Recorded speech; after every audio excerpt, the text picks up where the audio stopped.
Oh, yeah. Pick it up now. To the left now. To the light, to the dark.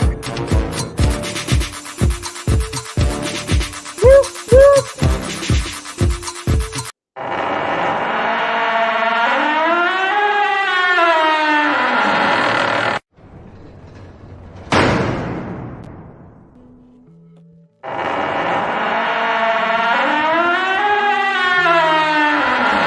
That's one of them fancy places that has 2 doors.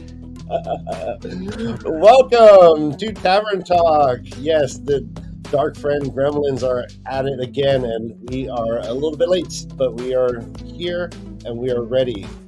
Today we have a great show, and before we bring in our special guest, let me introduce all of my co-hosts, the grandest of grandists, actor extraordinaire Jansen Lashley Haynes, Fleshy Tom from Dragon Mountain, and Beth Domon from Beth Domon's YouTube channel. I got it right this time. And with me, as always, is my brother Dan. How is everyone doing? Hi-ho. Jansen, you're muted. Jansen, you muted. He's on. All right. So we have a great show. We clearly we have some Darkfriends already on screen. We might have one backstage. We are going to be talking about the origins of Darkfriends. Why be a Darkfriend? What are the motivations? How do you become a Darkfriend? Who becomes a Darkfriend? Everything ins and outs of the Darkfrienddom. Like that. Clearly, it's not because the cool kids are doing it. I do like it. Yeah. At Hot Topic, those are all Darkfriends. those are the poser Darkfriends. All right, speaking of a Hot Topic, let's bring her in.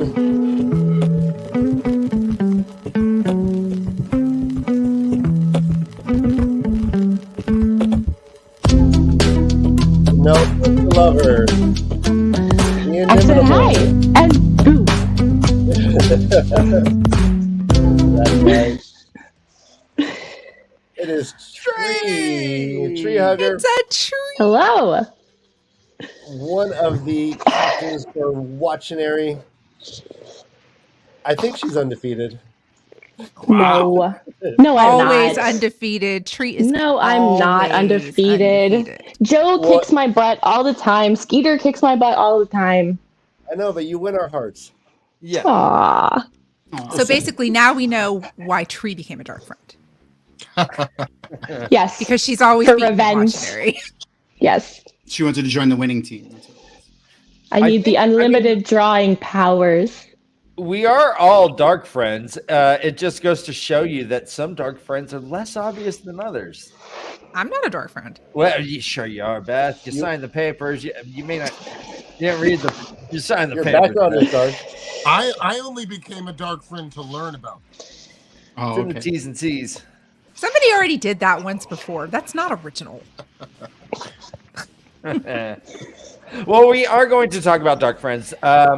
There's some very noted ones. We have suggestions from Rand's experiences that being a Darkfriend might not be ultimately a voluntary act. So we'll talk about that, and just in general, what it takes, I guess, to actually surrender yourself to the Great Lord of the Dark. Okay, I love this. Well, so the first Darkfriends that we know of are the Forsaken. Yes. And for the most part, Excuse me, it's the Chosen. The Chosen ones, yes. The Chosen, for the most part, don't have the most noble of reasons. I mean, Asmodean just wants to rock, baby, to the heavens.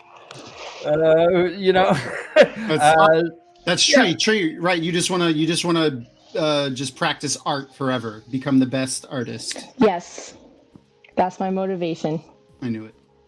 Yeah, some immortality. So, I mean, so Jansen, let's go ahead and start going through the Forsaken and see if there's any sort of any Forsaken, I guess, who we can feel some empathy for their decision. I think that, before I even go anywhere, with as usual, we've already learned that the Darkfriend, what he loves to find in his greatest leaders, is one trait that they all have, and that's selfishness. And so that's not all Darkfriends, but his greatest leaders, the Chosen, they're all selfish to some extent. And it shows in some of the reasons why they joined the Shadow in the first place. We have Lanfear, who joined for power. She loves power. She craves power. And we have, we also hear what Robert Jordan has written about Demon Dread. And it's actually sad how Demon Dread joined because of his jealousy and his avarice for Luz Theron and the accomplishments that he had done. And these are all real douchey reasons. Really douchey reasons. I actually, what's weird is I almost, out of all of the Forsaken, I almost understand, weirdly enough, Summerhog the most. Okay, go on. She joined because she couldn't do her addiction anymore. She was corrupt, to quote Robert Jordan, she was corrupt from the very beginning. So she had no redeeming qualities from the beginning, other than the fact that she did, in some small way, save people's lives and heal people. But she did exact tax when she did that. And it was torture. She liked to hurt people. And when the Hall of Servants wanted to take that away from her, she decided to join the Dark One. Well, she missed one vital thing in a sadomasochistic relationship, and that's consent. Consent, yeah. Very much. I mean, just one small thing. Yeah. I kind of wish Just you asked for one consent small before you thing. made that joke, Tom. You're welcome. No, he did. It's Listen, in the I'm party not gonna hate on anyone's kink, but you need that consent. You need the consent. Real quick, before we go on, Tree, we're having some sort of sound issue. Every time you move, are you rustling up against your microphone somehow? Yes. Yes, there it is. Yeah, can we fix that? I think that'll solve a lot of it. Thank you. Beautiful. Okay. I can just take my hood off. It's okay. I know it's not Okay, as that sticky works. now. Yeah. We know where your heart lies. It's all good. There we go. Yeah, who in chat is surprised that Tree's an avowed dark friend? Yeah. I was surprised. I just play one on TV. I'm not really a dark friend. I don't know. A tree. You're just dabbling, like you're putting your toe in the I'm just pool. dabbling. Yes. Dipping our toes in. Well, Everything sounds great. And we are going to avoid any talk of something that was part of anything that was put on a TV thing or anything. Yeah. But Rand, when he is going through, I think it's Great Hunt in the beginning, and no, at the end of the Eye of the World, and Ishmael brings out, or I think it's Ishmael brings out his mom, and his mom's like, "Oh God, Rand, it hurts. He burns me every night. Oh God, I'm eternal death," and trying to get him to turn to the dark side, right, Beth? Yes. Wasn't that in the Dragon Reborn? No, that wasn't in world. But however, it wasn't Shael though. It was Carial Thor. It was Carial Thor, but I thought that happened in Dragon Reborn. It was anyway, also, it doesn't matter. It was also a dream, so it wasn't really her anyway. No, granted, but the idea is that the tools of the Dark One to get even someone lesser than Rand to join are vast and horrifying. I've often held that I believe that the minions, the Dark Friend minions, are probably, mostly manipulated into the decision to join the Dark. They have. Well, I mean, that's any cult. You seek out the most you know, the loners, the people that are the most vulnerable. That's the word I was looking for. The most vulnerable among people are usually like, if you're going to be serious, like, yeah, it's the most vulnerable among people. Loners, people that feel that they've been slighted in some way, or, you know, whatever. Those are the people you want to look for. But for the like Ishamael using Karial Thor, that was just manipulating the world of dreams. Like that wasn't even a like a power of the Dark One or someone or of the Chosen. Like any Dreamwalker with training in Tel'aran'rhiod could do that. Well, okay, but granted, yeah, it doesn't matter if it was real or not. It was the method used. It was a direct coercion to someone who otherwise would not have been a Dark One. I agree with that. Nice. Yeah, so I guess that's the thing. I mean, so if I had a dream like that, whether it was manipulated or not, gosh, I don't know if I would be like Rand to be like, no. I may be like, whoa, sorry, Mom, no, what can I do to help? And I mean, to a certain degree, on a personal level, I think that would probably describe a lot of the Black Aja. I don't think they're all just power hungry. I think everyone knows their family and they're manipulated into some of these things.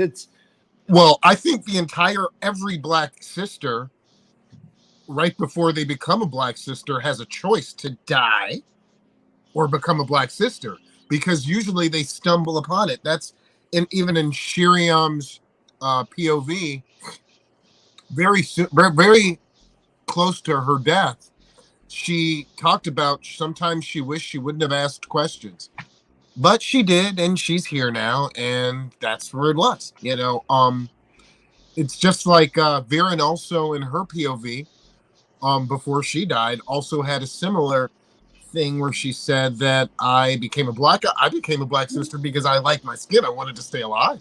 You know, because she was very curious as well. So I think that in some ways, the Black Aja, they leave small doors open that sisters can find, and they vet them that way. Yeah, I mean, like, they're not going to just be like, hey, you should join the Black Aja, and then let them leave if they say no, you know? I'm just imagining them handing out pamphlets. Hey, everybody, join the Black. Come to my meeting, my club meeting tonight. Hey, I have cookies. So there is danger. There's a threat. There's right, like and that's the part. I think even without the Black Aja, there's an implicit threat to anyone being kind of actively recruited into the shadow in any way, because of just the nature of the shadow, like being evil and you know, sneaky and secretive. Like there's going to be some sort of danger / threat implicitly built into all of it. Yeah, correct, but what we went from really basic, banal reasons to choose to then suddenly someone might become a Dark One because otherwise their brother will never walk again. Yeah, that's or some shit like that. I would say the Forsaken's reasons are only banal if they were from the general person. The fact that they were coming from, you know, some of the most famous, most powerful, most renowned people in the world, any reason they turned to the shadow wouldn't be. But in that same vein, they're only using that type of extortion or threats or whatever to people that are reluctant to join the shadow. Like, they don't need, like, if you're just a person, like if you're just a sociopath and you want to join the shadow, or if you're seeking power, then you're going to go to the shadow regardless. They don't need to threaten anybody. And they'll let you in with open arms. Your Alviarans, your Meliscanes, your people who were inherently evil just from the get-go. Yeah. But then you also have the people, like, if you remember, Padden Fane came across a woman and her son. Yeah. And they had just dabbled in it and not really understood. Now you look like Dark Kermit with a beard. Oh God. But had, you know, that the they didn't realize that when they were taking those oaths that they could be called upon for their service at any time. And somehow Pat and Fane can sense those people just like some of the other more experienced Darkfriends can, or his depravity was in such a level that he could find them. And so remember, his touch drove the boy insane, and then he had his way with his mother. That was and they were way in over their heads. Like, they never thought like doing that was going to, the reckoning was coming. Literally, the reckoning came, and in the form of somebody more depraved than any of the chosen. Yeah, in my opinion, I would say the a unifying character trait that you could probably find amongst all Darkfriends is going to be narcissism, which rolls in selfishness, egotistical, all that stuff into one thing. So basically, any first stage politician who's been in office for more than 20 years ever could be Darkfriends. Darkfriends. Yeah, gosh, absolutely. I don't know if it's entirely narcissistic if you are doing something to try to save a member of your family. No, I mean the people that aren't coerced by threats like that. Oh, okay, I mean, shit. I played with the Ouija board like twice. That's a little different. I never thought, but I mean, that's what I always considered. It was like, oh gosh, that's just not evil. That's not evil. Communing with the spirits isn't evil. For a second, in a world where a lot of people look up to people who have a lot of wealth. And there are a lot of people who don't have a lot of wealth. So there are different status, different classes, different things like that. But we're talking about a world, and consider this, where there are people who can live up to 700 years. And then there are people who don't. And can you imagine what that would do to people who live normal lives, and the avarice that they would have, that they would want to live that long as well? That's right in everyone's faces, that there are people walking around on the world that live 7 times and longer lifespan than they do, and Ogier and things like that. I believe that, immortality is one of the, biggest things for Darkfriends, because they're living in a world where people live so long and their lives are so short that they would love to have that as well. I have to think that'd be at the front of everyone. You make such a good point. Well, sorry. I was going to say, do we know if non-channelers could be immortal, or is that just the sole idea of the immortal? I mean, the channeling Darkfriends. We have John Sheridan's POV that specifically says he was promised to live forever. Oh, okay. Promised to live forever, and granting that promise. Yeah. Right. I mean, dirt farmer dangling a carrot in front of a mule. It's. Yeah, no, I wasn't sure if that was something that only the channeling Darkfriends thought of or not. No. That can you imagine how intoxicating, how just. I mean, I can't say if someone told me I have to put poison in someone's drink and you'll live forever. That's a very powerful thing. And the lure of that, I can see, would get a lot of weak-minded people behind the shadow. And even some not so weak-minded people. I was going to say, I mean, all of the Forsaken, and I wouldn't say any of them were weak-minded.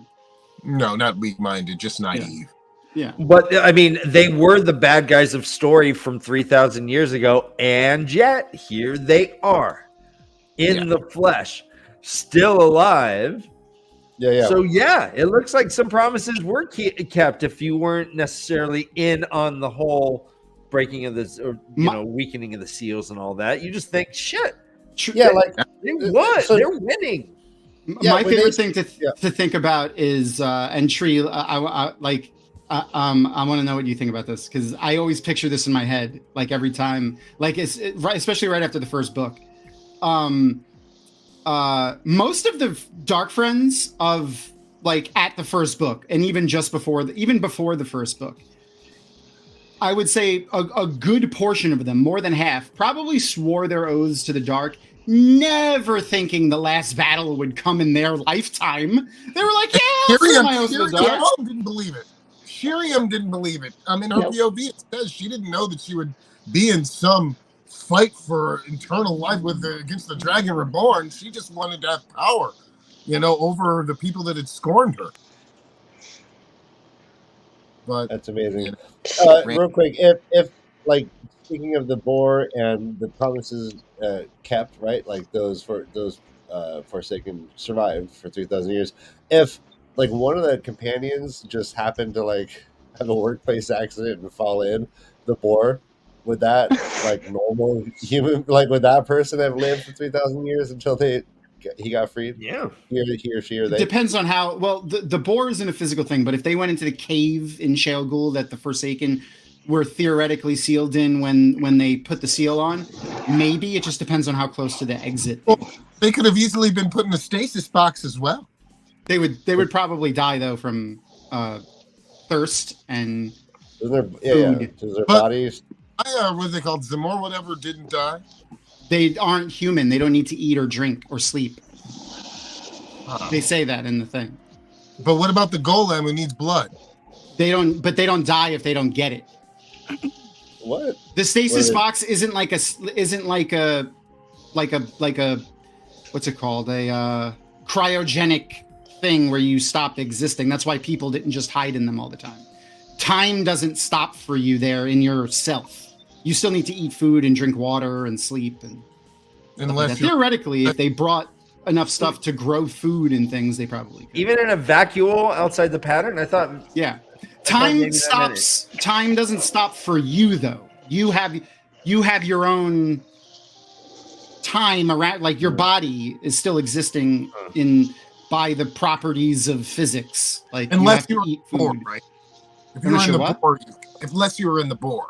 If you're in, like, we don't know where they were. We assume they were in the cave at Shale Ghul when they were sealed, when the sealing happened, and that's why they were frozen in time. And then, depending on how close they were to the spot, like how deep they were in the cave, it would have affected their, how time affected them, because, Balthamel and Bilal, or Balthamel and Agenor were all fucked up. Oh, yeah. Last two. And Robert Jordan spoke about how the ones that were closer to all of the Forsaken were vaguely aware of the passing of time and were able to kind of observe the timeline as it went by. But the deeper they were in the seal, the less they could do that. Yeah. So if a normal human were just in the cave, depending on how deep they were, time would have affected them similarly as it did to the Forsaken, because channeling had nothing to do with it. Though the only other difference was they had that physical connection to the Dark One. So, are they maintaining or do Forsaken maintain agelessness because of their channeling ability? Or is it all look at Agenor and Balthamel. No, Agenor and Balthamel. Because they were how close they were. I would say they lived because of their connection to the Dark One. Like their bodies didn't die because of their connection to the Dark One, but their bodies still aged because they were exposed to time. Yeah. What's the quote? He said, "Yeah, the wheel grinds exceedingly fine the closer you are to the world." That's what Agenor said to Rand. Yeah. He didn't lose his sense of poetry, right? his panache. So Tree, we have like the Forsaken or the Chosen. Again, I think that they chose almost like the 7 sins for lust, for greed, for immortality, for this, like the smorgasbord. Do you think that most Darkfriends are along those lines, or do you think it's more nuanced? That's really interesting to think about. I think I've had that thought before, but because there's more than 7, so I think it is a little bit more nuanced. And then like how you were saying earlier, how you think if somebody joined the dark side to save a family member, like they think they're doing it for good, even though it's still kind of selfish, because how many people do they have to hurt to save their one family member that they care about? So I think there's a lot of more nuance like that too, where people think they're doing the right thing and they think they're a good person, but they just make a bad choice. Glenn, that is a quote from the Golem, though. Yeah. And the Golem isn't a person. They're not alive in a sense. Yeah. They're not even twisted animals and humans like Trollocs are. They're a complete construct. Yeah, exactly. Anyway, sorry. That's okay. Yeah, so maybe it started like that, but more nuance, I think. Yeah. We are talking about motivation. There's something else here too that we're not talking about. Now, there are some dark friends who go beyond just shadow. They become gray men, and they lose everything. So the motivation behind something like that, what would someone have to get back to give that? And the only thing I can think of, having had lost children myself in my own real life, that is probably one thing that would turn me into a gray man, is if someone came and said, your son doesn't have to die. Yeah. What would I do to give my soul away, knowing that they'll use it for 5 seconds and it's probably die and there's no, nothing left for me but to give everything. Wow. That the motivation has to be, I don't think that. I don't know if the motivation has to be that crazy though. So here, I want to see. I want you guys. That's a good one. Yeah, I mean, it doesn't have. It is. That is definitely a good one. But I don't think. Think about it like this. They're essentially assassins for the Dark One, and they're given abilities so that they could be assassins. They're not told. We don't know if they're told exactly what the process is and what they're doing to them. They're just like, hey, you're going to get some abilities, and go in here and you get them. Like an assassin for the U.S. government. Not every single person who works black ops for the U.S. government has had to be coerced to go and kill people, to do that job. They, some people. Kamikaze fighters in World War II, their families were given pensions and their grandchildren were pensions to be colleges and things like that. Yeah. But that's not like we're going to bring your kids back from the grave for you to kill yourself and kill other people. But the gray men aren't necessarily kamikazes. They're like spies. They're like paid assassins. Like think of the CIA, like a CIA assassin. Not every single one of those people are, So do you think gray men that there ever was is naive to the fact that what he's going to become or she is going to become? Oh yeah, absolutely. Especially if they're just regular humans. Like if someone's like, hey, I want to be a Darkfriend. Oh, you are good at killing people. If you go in this cave over here, we'll give you special abilities so you can kill people better. Okay, so you have a POV, at least two, where someone says, I don't know what they would give up to become that. Yeah. Well, yeah. I mean, but it's also we see that Fane was involuntarily distilled of his. I think that any process they decide to do with their minions, they do without consent or agreement. If they're going to turn you into a gray man, I think Tom might be right, because Fane. There's also the POV when Fane went to go get distilled. He thought he was getting called for great honor. Yeah. So. It's not like a seal. It's not like they're the Fae and they have to abide by exactly what they say. They could just be like, hey, you're good at killing people. You want to be a Darkfriend? Cool. We're going to give you super assassin powers. Go in this cave over here. Yeah, I believe that's famous last words. Yeah. Correct. I think you're right. I guess let me segue then. What does it take, Tree and Beth? We haven't heard from you in a while. What do you think it takes? What is the recruitment process? What does someone need to do? Is there a physical contract? Is it just words? Is there a blood oath? How does someone become a Darkfriend, do you think? I'll let Beth, you speak first. Well, we know that there are oaths that you take to the dark, and somehow they bind you. I think maybe for the Aes Sedai who join the Black Aja, it's an oath rod that's entailed, because they have to remove the 3 oaths, and then, they would probably go ahead and just use the oath rod to bind the Aes Sedai because they have power, right? Like, so if you're just going to say these things and then not follow through in them, that unbinding them from the 3 oaths makes them more powerful than Sisters in the Black Aja would be, right? If they weren't bound by other oaths. So, but I think the average dark friend like Pater or Cheyenne, lady, Okay. they probably take oaths, and there's something supernatural that happens I think that binds you to it. And I don't think they've ever really talked about it, because this is my thing. Like, so Darkfriends, from the minute the Dark One is sealed in the bore, the Age of Power or the War of Power happens, everything goes on. For that 3,000 years, there were still Darkfriends, right?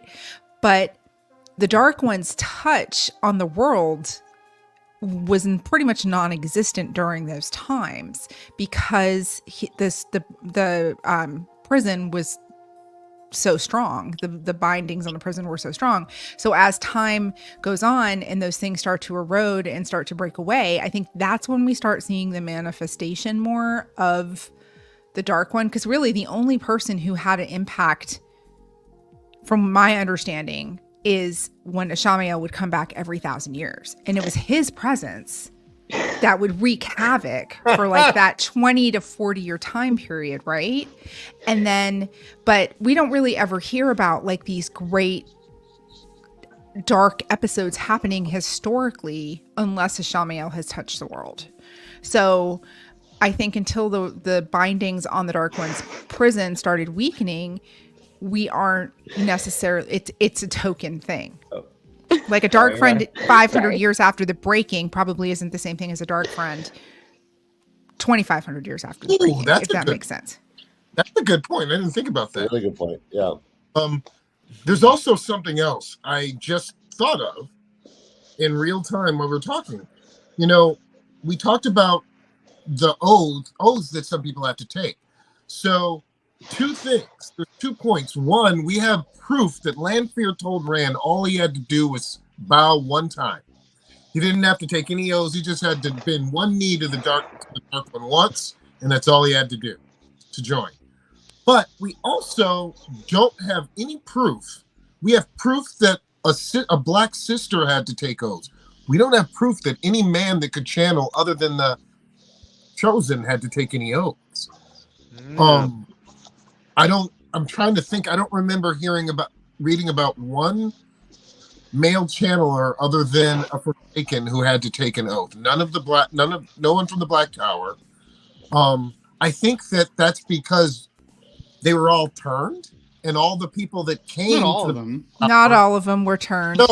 No. Let me finish. I understand. Not all of them were actually turned, but from what I remember, all of the guys that came to the Black Tower that were original before Tame started turning people were already Darkfriends. Yes. Like what's the guy's name? I forgot his name. His inner coterie. His blonde-haired guy. Miss Ryla. Miss Ryla. So yeah, think about that. So a lot of the most. We don't know if all of them were though. We don't know. We don't know because we know that the Aiel channelers were turned as well. When they went on their journey to fit inside. Let me ask you then, Tree. Why are there so many dark friends then? Quantity over quality. I mean, but let me get more specific. I mean, we know that there's a creator and a dark one. These people are more or less devil worshippers, kind of. Well, consider the Grendel effect. The Grendel effect. I mean, I think this is going to be hard for any of us to answer because essentially think about it like this. There were people that joined the, forgive me for using an alternative word, but the Yahtzee party in Germany after they started doing the shit that they were doing. And I don't think anyone that's here right now or watching would ever even consider doing that. So you can't really put ourselves in the frame of mind of the person who would willingly turn to something knowing full well. That's my least favorite game is Yahtzee. Yeah, so and now it is. Yeah, so like it's hard to like put an exact reason on like why a sociopaths, but you know, I mean, like those people exist. Not every single person is going to need to be coerced in some way. Right. You're right. So, That's fair. Very fair. What would you think the ratio? A lot. I mean, looking at our world today and like how people are today, a lot. I would say a lot. I would say probably 5% to 10% of the population. So like the Proud Boys. No. Yeah. Of those, what is all right? So of the Dark Friends, what is the ratio of those who are like coerced and manipulated in ways that we could find like understanding towards? And what are those? Do you mean like ones that are physically coerced, like physically tortured into doing it, whether that's with the One Power and the Murdrel, or just dragged against their will? No. I actually don't know. I mean, can you actually drag someone and compel them to say an oath that's actually works? Well, I'm not saying say an oath, but like you could drag, like a Forsaken can grab a normal human off the street, bring them to Shale Ghul, and do whatever they want to them.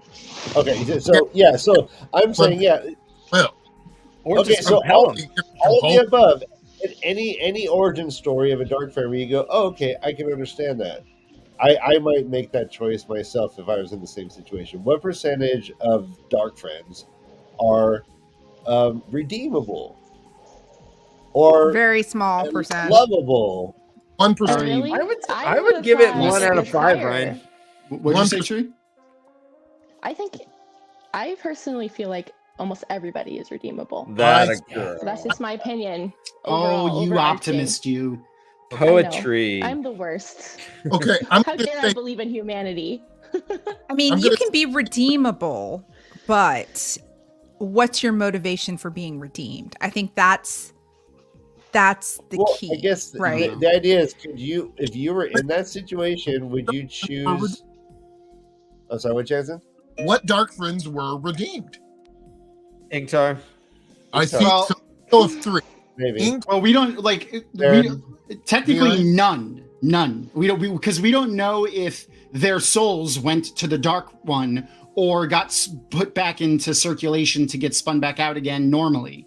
Is that? But that's if it's cyclical, it's not a redemption story. Like redemption it doesn't come cosmically. It's like it's just me judging them. Like, well, Ryan, I think the larger question is: can you just decide not to be a Dark One before you die, and then you're a Dark Friend, and then suddenly you're not a Dark Friend, or is it's not that simple?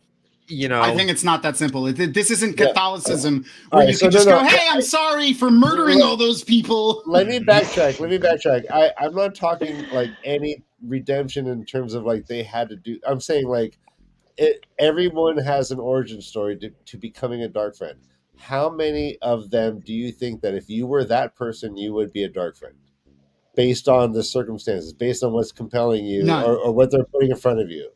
None. Joaquin Carradines, they threatened his family with the never-ending. He was already death. a Dark Friend, though. Yeah, he was already a Dark Friend. They threatened his family, saying, "We're going to kill every member of your family if you don't kill Randall Thor." So, I mean, did they say, "Hey, we're going to lose a finger if you don't change"? I mean, we don't know if they don't resort to threats to get you to become a Dark Friend. Nothing would make me be a Dark Friend. No, like in real life, nothing would make me be a Dark Friend. Nothing. Even taking that big hammer. Yeah, you could take my hammer whenever you want. What? I mean, That's what she said. The Dark Friend and still killed somebody to save a family member. And it was, but sorry, Jensen. I just like there's two different veins I'm thinking for redemption. There's sociological ideal redemption, like, oh, he tried or they tried to do good before they died. And then there's, if you actually swore oaths and were touched by the Dark One and your soul was latched onto, is it even possible to break that yourself? Or What do you think, Beth? It was Ingtar redeemed because someone said he was? Was Jane Farstrider, did he die clean because someone said he did? Well, we know Jane Farstrider died clean because he's a hero of the Horn. So we know that. You have to be good to be aligned with the hero of the Horn. Beth, did we see him come back in A Memory of Light? I don't remember. Like, does he come back when they blow the horn? Yes, he saved Ulver. I didn't remember. Yeah, he saves Ulver. He's the person who saves. So my thing is,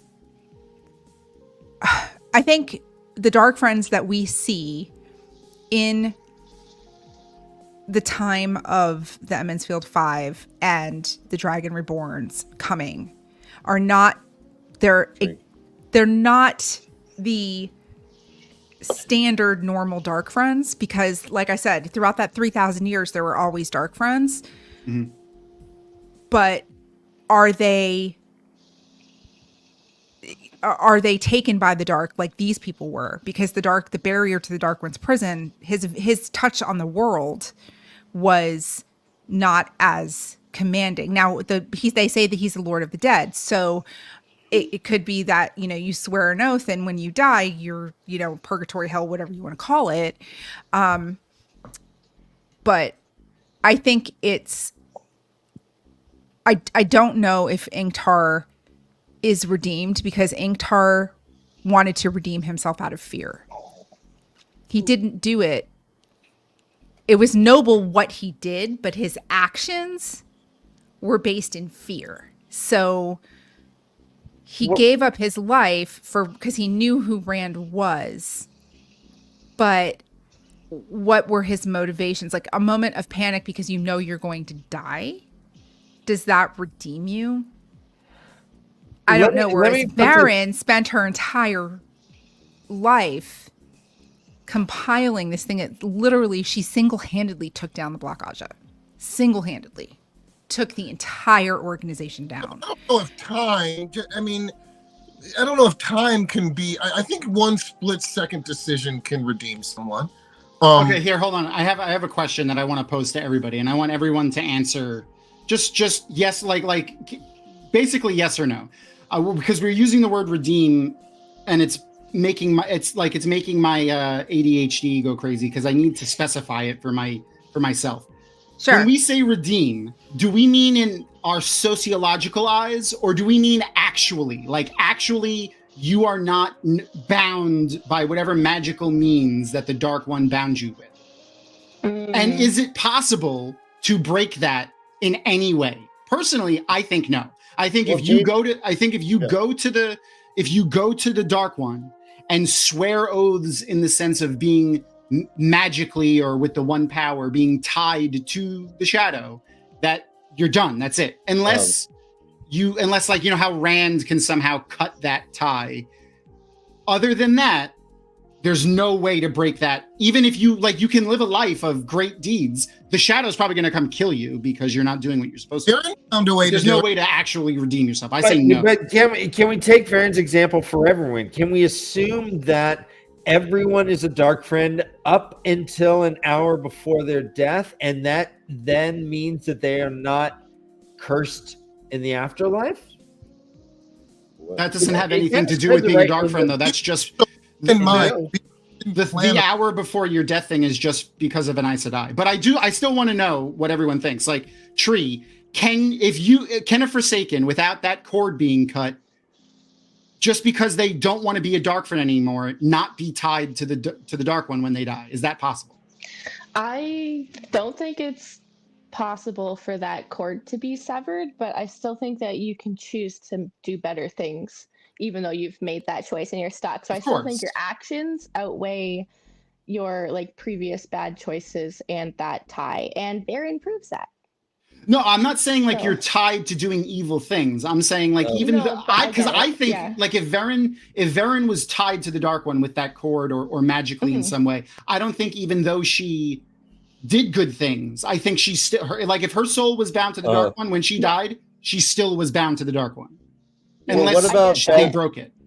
What So in about that Beth's sense, example of no. Jane Farstrider being a hero of the Horde? We He don't wasn't a dark friend though. He was compulsed. and we don't know if he swore actual magical Right. oaths. Okay. He was compulsed, and there's even proof of it when he starts not remembering things. He was compulsed. That's the only reason why I'm having like a difference in my head of dark friends. There's the idea of dark friend, like the rank and file people that are like, yeah, I'm a dark friend, cool. And then that's the only oath they ever swear is just saying, yeah, I'm a dark friend. And then there's the people who actually bind themselves to the shadow. I agree with Tom. There's evidence. When Shiriam dies, Egwene says the look in her face was she was just remembering that the Dark One, death is no escape. I still think that you're still bound by the Dark One, but that I don't know. That's a gray area too, because anybody who dies can be in the Dark One's grasp. That's yes. Not really. Well, I don't think so because then there would be no fight. They'd I just be just had a zombies. thought about that because if people get like respun out, are they just forever a dark friend? Like little tiny babies are already sworn to the Dark One?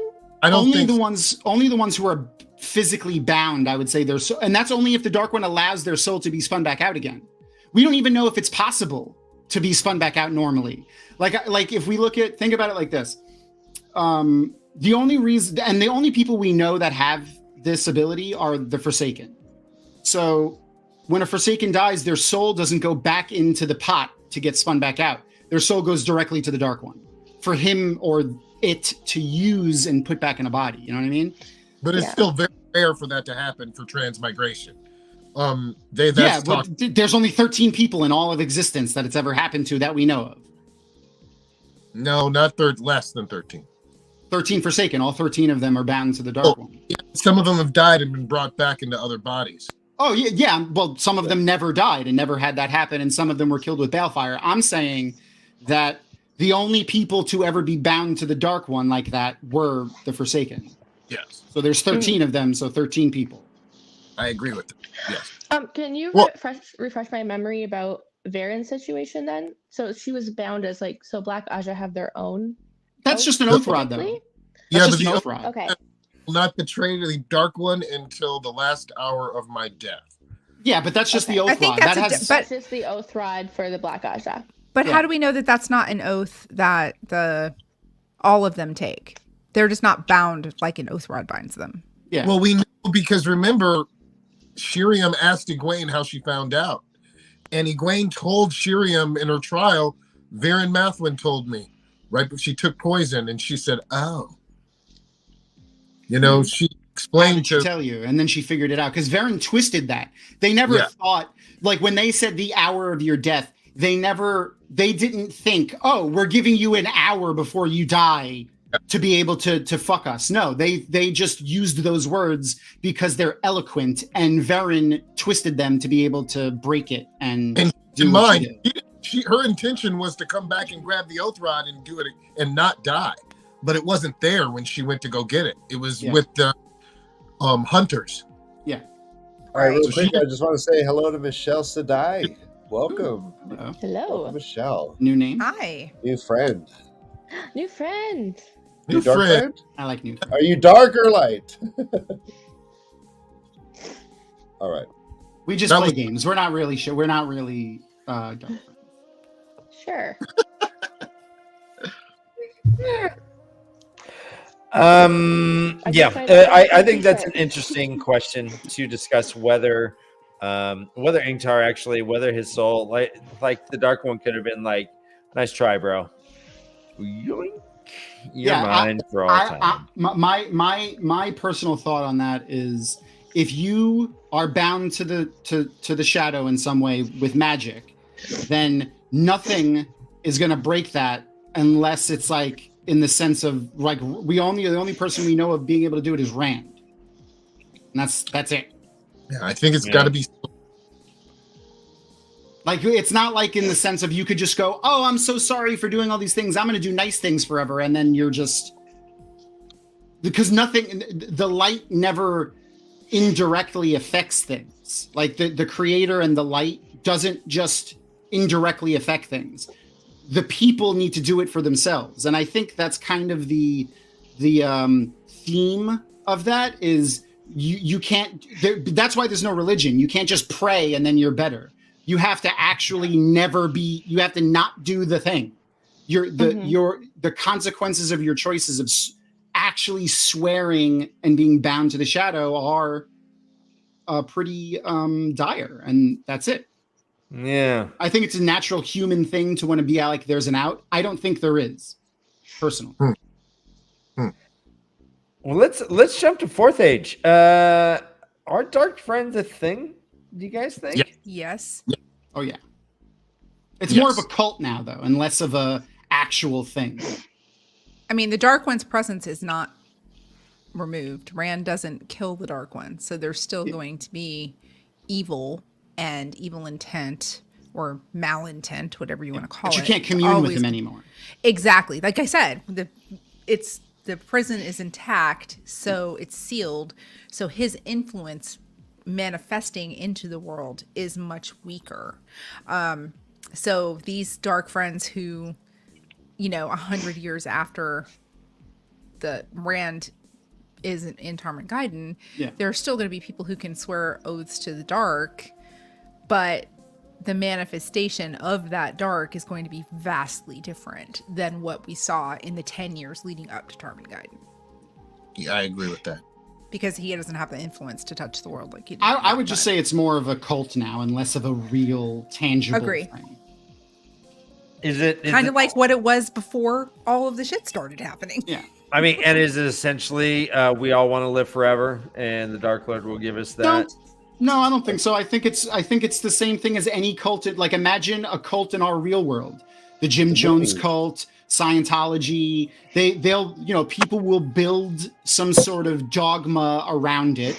They might worship individual Forsaken. They may worship the Dark One in general. They may just be against a shot. Maybe there's an entire group of people that were, wronged in some way by the Ashaman and the Aes Sedai during the last battle. Like, their parents were killed in an explosion and now they're pissed. So they start a sect of people that are just against the light because they're mad at the forces of light. It doesn't even need to be the Dark One. Well, I bet their bands would be way better, though. I wouldn't want to follow them, but I bet they have better bands. Yeah, way better. I knew Michelle was awesome. This is why. You had me with. You could disagree with me. It's fine. Yeah, I think so too. I just wonder what the allure would be for someone to remain or to choose to be a dark friend, unless they're just like little punk rock kids that are like, we anarchy and just think about it like this. Look at the Jim Jones cult. Those people killed themselves, and none of those people were forced to do it. None of them. Lots of them were. Lots of them were. No, that was the whole thing. There was like they didn't hold those people and pour the Kool-Aid. Yeah, they on them. Actually, they did. They did that to a lot of those people that were held down forcibly. Let's not focus on the semantics of the word. Everybody who decided to follow Jim Jones followed him. Right. Yes. But seeing what the ultimate cost of following him is, some people went against it, but the people that didn't, we can't put our minds into those people, and not every single one of them were like anti-establishment crazy people. They were just people that were vulnerable in some way. Yeah, victim, he was very charismatic and very compelling. They were drinking. There's a dude in Africa who just made a bunch of people starve themselves to death. Yeah. Yep. Happened just recently. Crazy. Yeah. Well, I mean, he was in some way, he grabbed people and brainwashed them and talked them into doing it. You can't really starve people to death unless you chain them to a room and don't give them food. Yeah, I think it's interesting comparing where we are a doomsday cult as humans itself. We know that we're going to die. We Hey, know you that- wanted spooky, Mr. Stovey. Now we're getting Yeah, we're getting we dark. are You're doomsday. walking Like, contradiction. inherently doomsday. But in the books, they guess what? There was Tarmogeddon. It was predicted, and it happened. And the Dark One didn't win. Life still goes on. And so when you have these things that are, there are no churches. People just know that there's a creator, know there's a Dark One, and yet they choose to become a Dark Friend after Tarmogeddon. Seems weird. That seems a bit too punk, kid. No, but there's something you guys are forgetting. During the Age of Legends, the Dark One seeped into the world. There were more. I mean, right before Tarmogeddon, when we have Rand and Elaine and Perrin and Matt and Egwene and Eve and everyone, it didn't get close to how dark it was when the Forsaken were ruling during the Age of Legends, during the War of Power. They had concentration camps where they were killing people just to kill people. They were feeding them the Trollocs for food. They were doing some of the darkest, most inhumane things to people that could possibly be done. They didn't get that far, in the Third Age. I got to think that part of the reason why during that time that some of those people joined the Dark One was because the Dark One's essence was seeping into the world. More people started fighting, more people killing, more people started doing all sorts of things. Well, think about it this way too. Yeah, you're absolutely right. But you have to remember that the people, the Forsaken, right, were for all intents and purposes pillars of society. They were leaders in different areas of their expertise. And when you have, and every single one of them was charismatic. Every single one of them, even Masana and Gideon, and they all had compelling traits about them. And so when you had somebody like Ishamael standing in front of hundreds of people declaring his allegiance to the dark, and with his very logical explanation as to why he was doing it, of course that's going to interest people, make other philosophical people kind of question existence and question what's right and wrong. Like, is there really is it really good versus evil? Or is it more, the way it has been or the way it should be? I think the ambiguity of what being a dark friend is something that where it's so easy to kind of say, well, if you're a dark friend, you're evil. But not all dark friends are necessarily going to be inherently evil. They're influenced by an evil presence, but they might not be inherently evil. I mean, you have dark friends that are serial killers. You have dark friends who are just interested in the occult. You have dark friends. I mean, that's the thing. You have different stages of depravity, for lack of a better word, right? And to assume that every person who becomes a dark friend does it because they're evil is kind of a really gross overstatement, in my opinion. And, it's way more gray than black and white, I think. And again, that's why Rand couldn't kill the Dark One, because look at what the world would have been like without the Dark One to balance the light. Like, when he had that vision with Elaine, and she had like no conscience. She was an empty husk of a person. Yeah, but it's not the active Dark One free touching the world. It's just it existing in existence. It's a balance. It's a balance. But the Dark One having the ability to be free is out of balance. Well, correct. Again, and that's and that but that's not every dark friend, right? Yeah. Like, I don't, and I also know, but I'm saying is, if you know what you're doing when you become a dark friend, you have to. But do they have to be evil? No. I'm saying the ones who did. The ones who did. The ones who did. But what I'm saying is the vast majority of people who are dark friends, Pater, his uncle, Pater probably was totally because he was, he was able to sense the dagger, so he was definitely in the dark, right? Barthanas, another one who was totally twisted and evil. Yeah. But I think like the farmer's wife or the farm wife and her son had no idea what they were getting into. That is Paden Fane says that. They had no idea that when he was going to come knocking, you swore these oaths, they didn't know. And I think it's very similar if you look at, and I'm not saying this is right, okay, because I do not agree with this whatsoever. But if you look at from a Christian point of view, witchcraft is evil, right? The occult is evil. Ouija boards are evil. Yeah. But they're not. That's the thing. They're different. But they're not. That's the difference. But you can't compare those things because the Dark One is actually evil. Yes, but so somebody who's a Satanist, but Satan isn't like. This is the thing, though. The Dark One is really actual. There's no way to look at it from any perspective that the Dark One is. Yeah, evil. but from a Christian point of view, Satan is evil. Yeah, Satan is the antithesis of God. But that's from a belief system that's not real and has no tangibility. Okay, I see what you're saying. Well, okay, Tom, does bad things really happen when they say shaitan, or is that just superstition? Yes. No, it's true. Farm weirdness. Yeah, these three different bad things that we know of that happen when someone says that in the books. Yeah, well, I mean, we don't need to, but yes, like you actually call his attention because he's not just a belief that's like, that people had an idea and wrote it in a book. This is a real thing. It's a real tangible thing that has had real world effects. It's not like a belief system that's based on nothing. This is so let's put a spin on it like this, right? Yeah. So we're in the first age, right? We haven't reached the sense of enlightenment that people in the third age have. Good point, Glenn. Good point. Who's to say? I don't know if I agree with that point, but that our first age, like churches, aren't of the light, and people who are devil worshippers aren't worshiping the first stage version of the Dark One. I'm just saying that it's so much more gray than it is black and white. But if you look at religion, 2,000 years ago, Christianity was Scientology. So it's Scientology now. That's right. Yeah.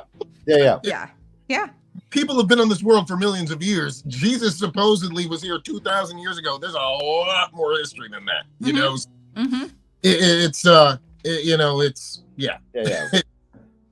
Yeah. The only difference is like magic is real in this world, so we can't. It's hard to compare. I think we're trying to compare apples and oranges. Yeah, I'm just saying that the average person who decides to become a Darkfriend doesn't necessarily know what they're getting into. Is what I'm saying. Some of them don't, and some of them do, for sure. All right, what do we think of Jason Hartley's question? What are Masana's children? I thought that said Madonna. By Masana. Like, who's Madonna's kid? Most of them are brainwashed by Masana. She says it right out. Like she would brainwash, and they did it. I mean, like that is, and not to get dark and real again, but the reference of Masana's children in the books of the Wheel of Time is a reference to the Hitler Youth of today, of our world. The Hitler Youth of our world did the things that Masana's children do in the books. Without being magically... Wait, guys, everyone, hold your horses. Jess, what the hell is happening? Don't know. Wait, what? I don't know, I missed it. Okay. I've got some people who are mad about my religious statement, but you know what? I stand by what I said. They're just, what is this? They're giving, how is this even happening? Who gave you a thumbs down? 4 times, but the thing is, that's the best part about thumbs down in this. What's funny is people will make comments, but when they thumb down you, they don't say who it is. So, amazing. I think we have literally never seen that ever in all of our 4 years. I thought that was Ryan. I thought that was you doing it just to be a jerk. No, I wish I had that production value.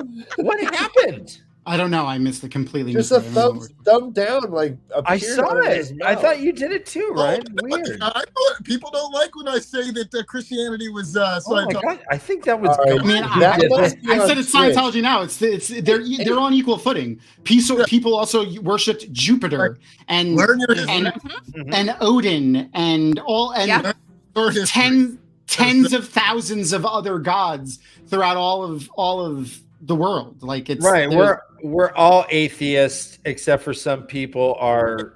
Some people I'm- like believe one. But I'm we're not all an well-versed- atheist, but I Well, don't no, sprout much. we're all well versed in thinking. We that are. religion We're is bullshit. intellectuals We've heard of in what so we many believe. religions. Yes. We're like, oh, the Greek gods, ha ha ha ha. Oh, Right. the Roman god, ha ha ha. Oh, Right. Buddhism, Hindu, Islam. Oh, Jesus. Now we're talking. No, I mean he's real, but we're well versed in thinking that religion is crazy. I mean, There we are all are atheists, except for some of us hitch onto one. there are currently 614 religions being practiced by the entire populace of the world. But don't worry out there, you guys. Yours is the one.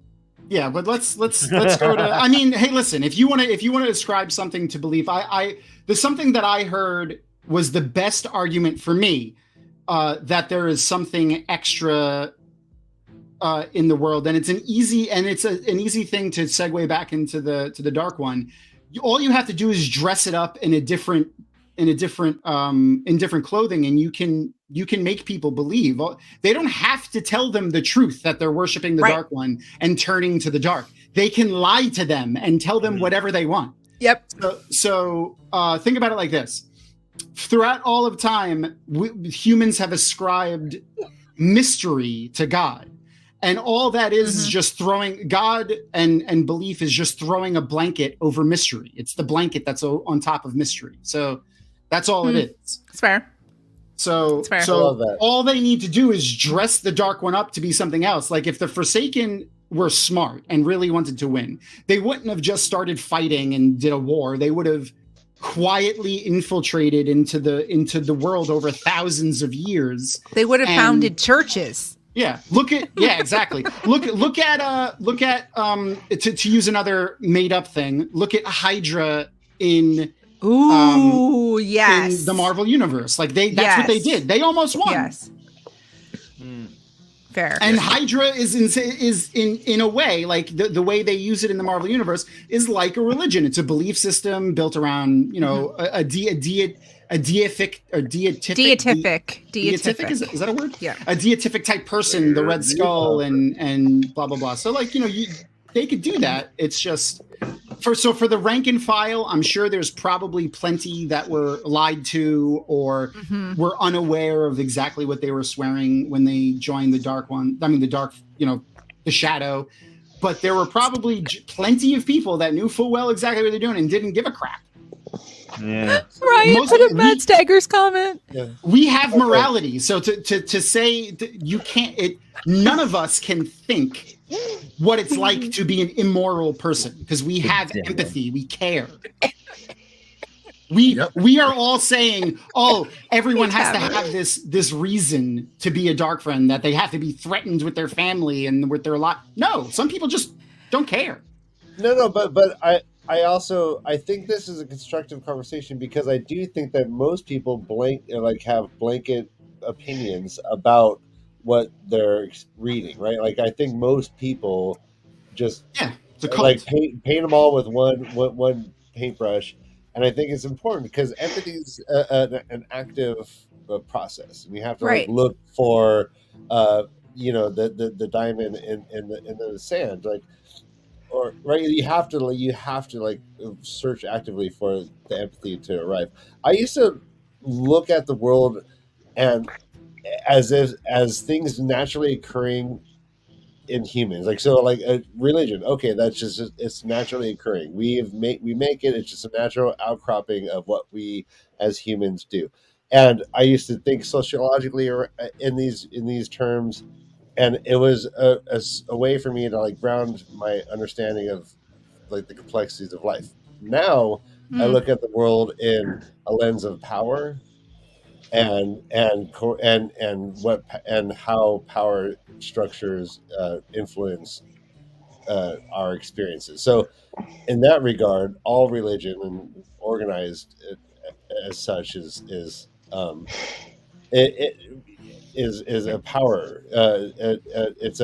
It's an undue use of power. So, I think it's fascinating to talk about this because I think like when I'm analyzing Darkfriends, we are talking about people who are being subjected to like in our life power structures. There's nothing more powerful than like a magical being telling you like XYZ Sure. or coercing you or this and that and this Right. and that. The only difference is though it's real. It's not a belief. That's the difference between religiosity and the real world. Is one is based in belief and one is based in tangible fact. In the world of the Wheel of Time, the Dark One is a tangible fact. Yeah, fact. But speaking sociologically, Ryan, there are different societies that seem more susceptible to Darkfriends, or at least susceptible to Darkfriends, right? Society, no, I mean, like I would say, yeah, society, yeah, powerless I mean, the IEL itself, I don't think there's probably, and that's because the IEL have equality mostly throughout their society. Right. I would there say isn't the a lot of White Cloaks. vulnerable. No, the White Cloaks are the worst. I would say No. the White Cloaks are just as bad as any. Are No, maybe the worst.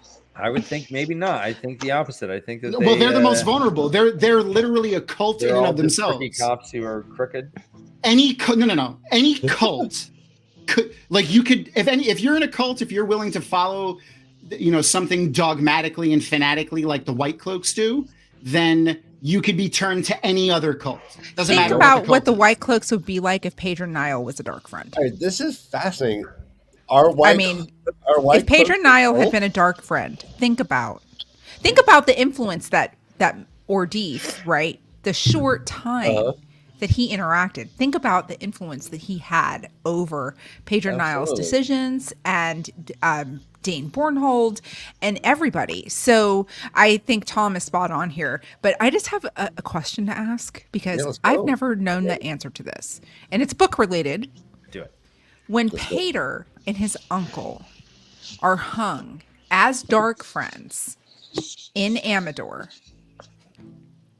is that because I love your hat tree? Oh, gangster. Is that because the White Cloaks were overly zealous and they were just hanging a bunch of random people, or do you think they really found out they were Darkfriends? I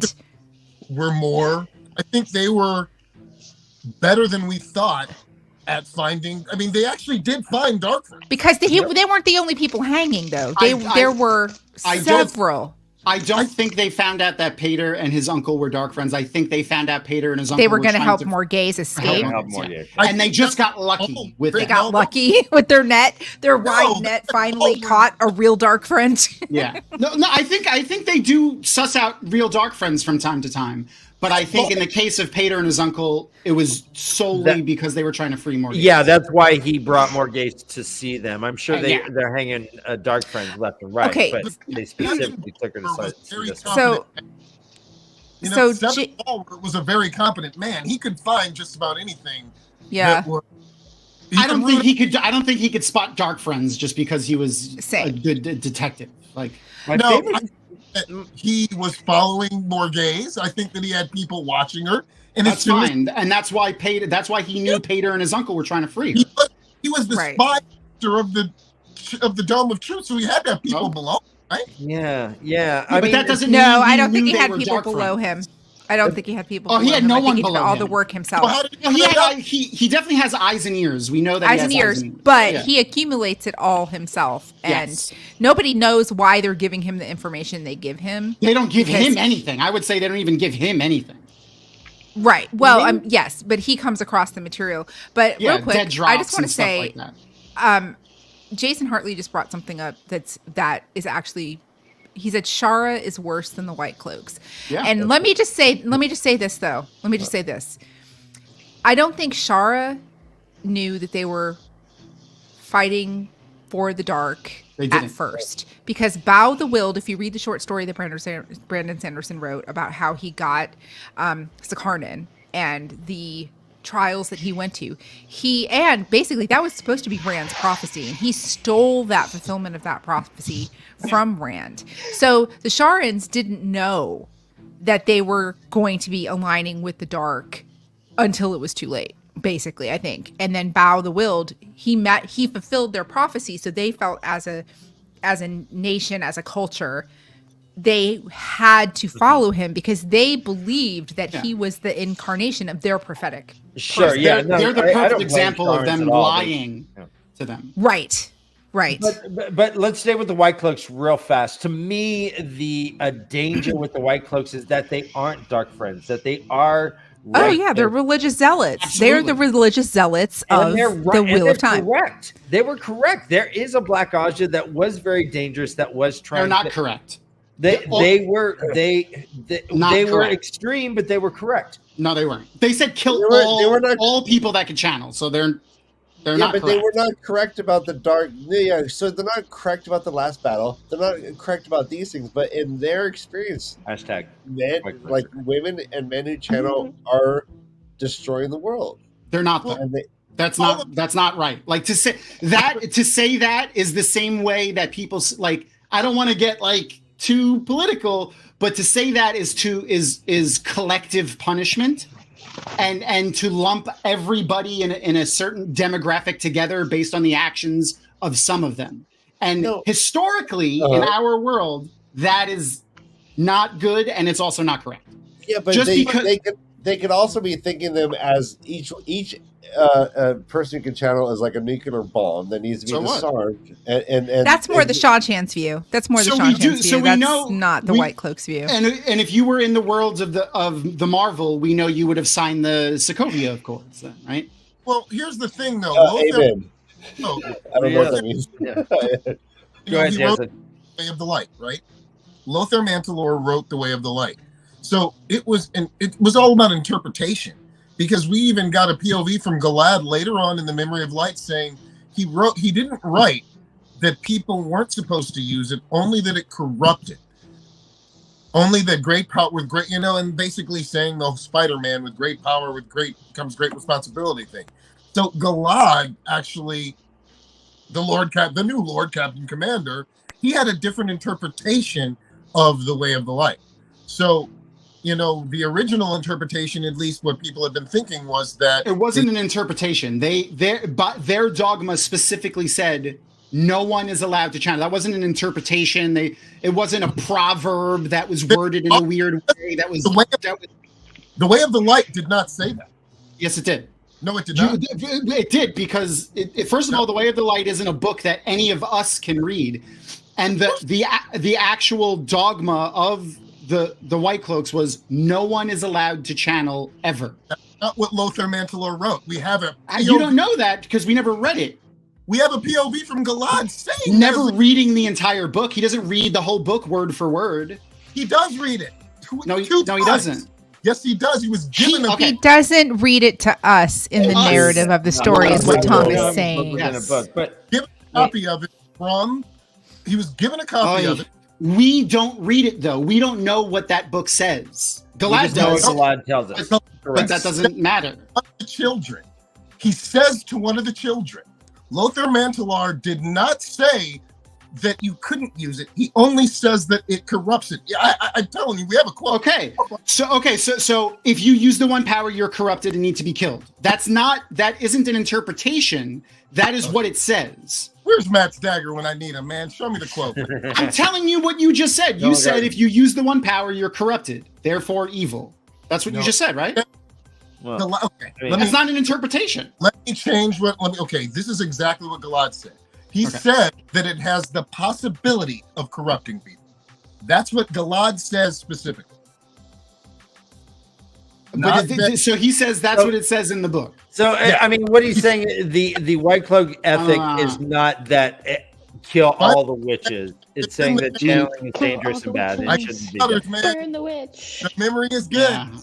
I'm not a witch. I'm so. a wife. He does memorize lines for a living, Tom. Yeah, but that doesn't matter. Like that doesn't matter. We're basing what a character said on a book that he read that we never see. Well, we that's know all we get. we can, That's all we no, get. that's not all we can do. We could base it off of every other What white Jansen cloak said that has was ever right. existed. Tom, what Jansen said was right. If Galad says that, then that's what he says. But that's we okay. don't So know that's if what he's it said. right. We don't know. We've never read Jane Farstrider, but no. But that's what it said. That's what it says in the it's copy right. that Galad is reading right there. We can operate off of what all of the White Cloaks have ever done in the entirety of the Wheel of Time series, which is if you channel, you are evil and therefore die. Sure. And we can No, also that changes maybe them. say that this dogma has been somewhat enforced incorrectly, or it doesn't matter. But that doesn't matter. We're going off of what the White Cloaks are doing throughout the entire series. Okay. Yeah. Okay. I mean, it's just like in the Crusades, right? Or in the Spanish Inquisition. The Catholic Church sent out people to purge the world of people who didn't believe in what they believed. And whatever Lothian Mantelor, or whatever his name is, first wrote 1,000 years earlier morphs into what the White Cloaks currently believe.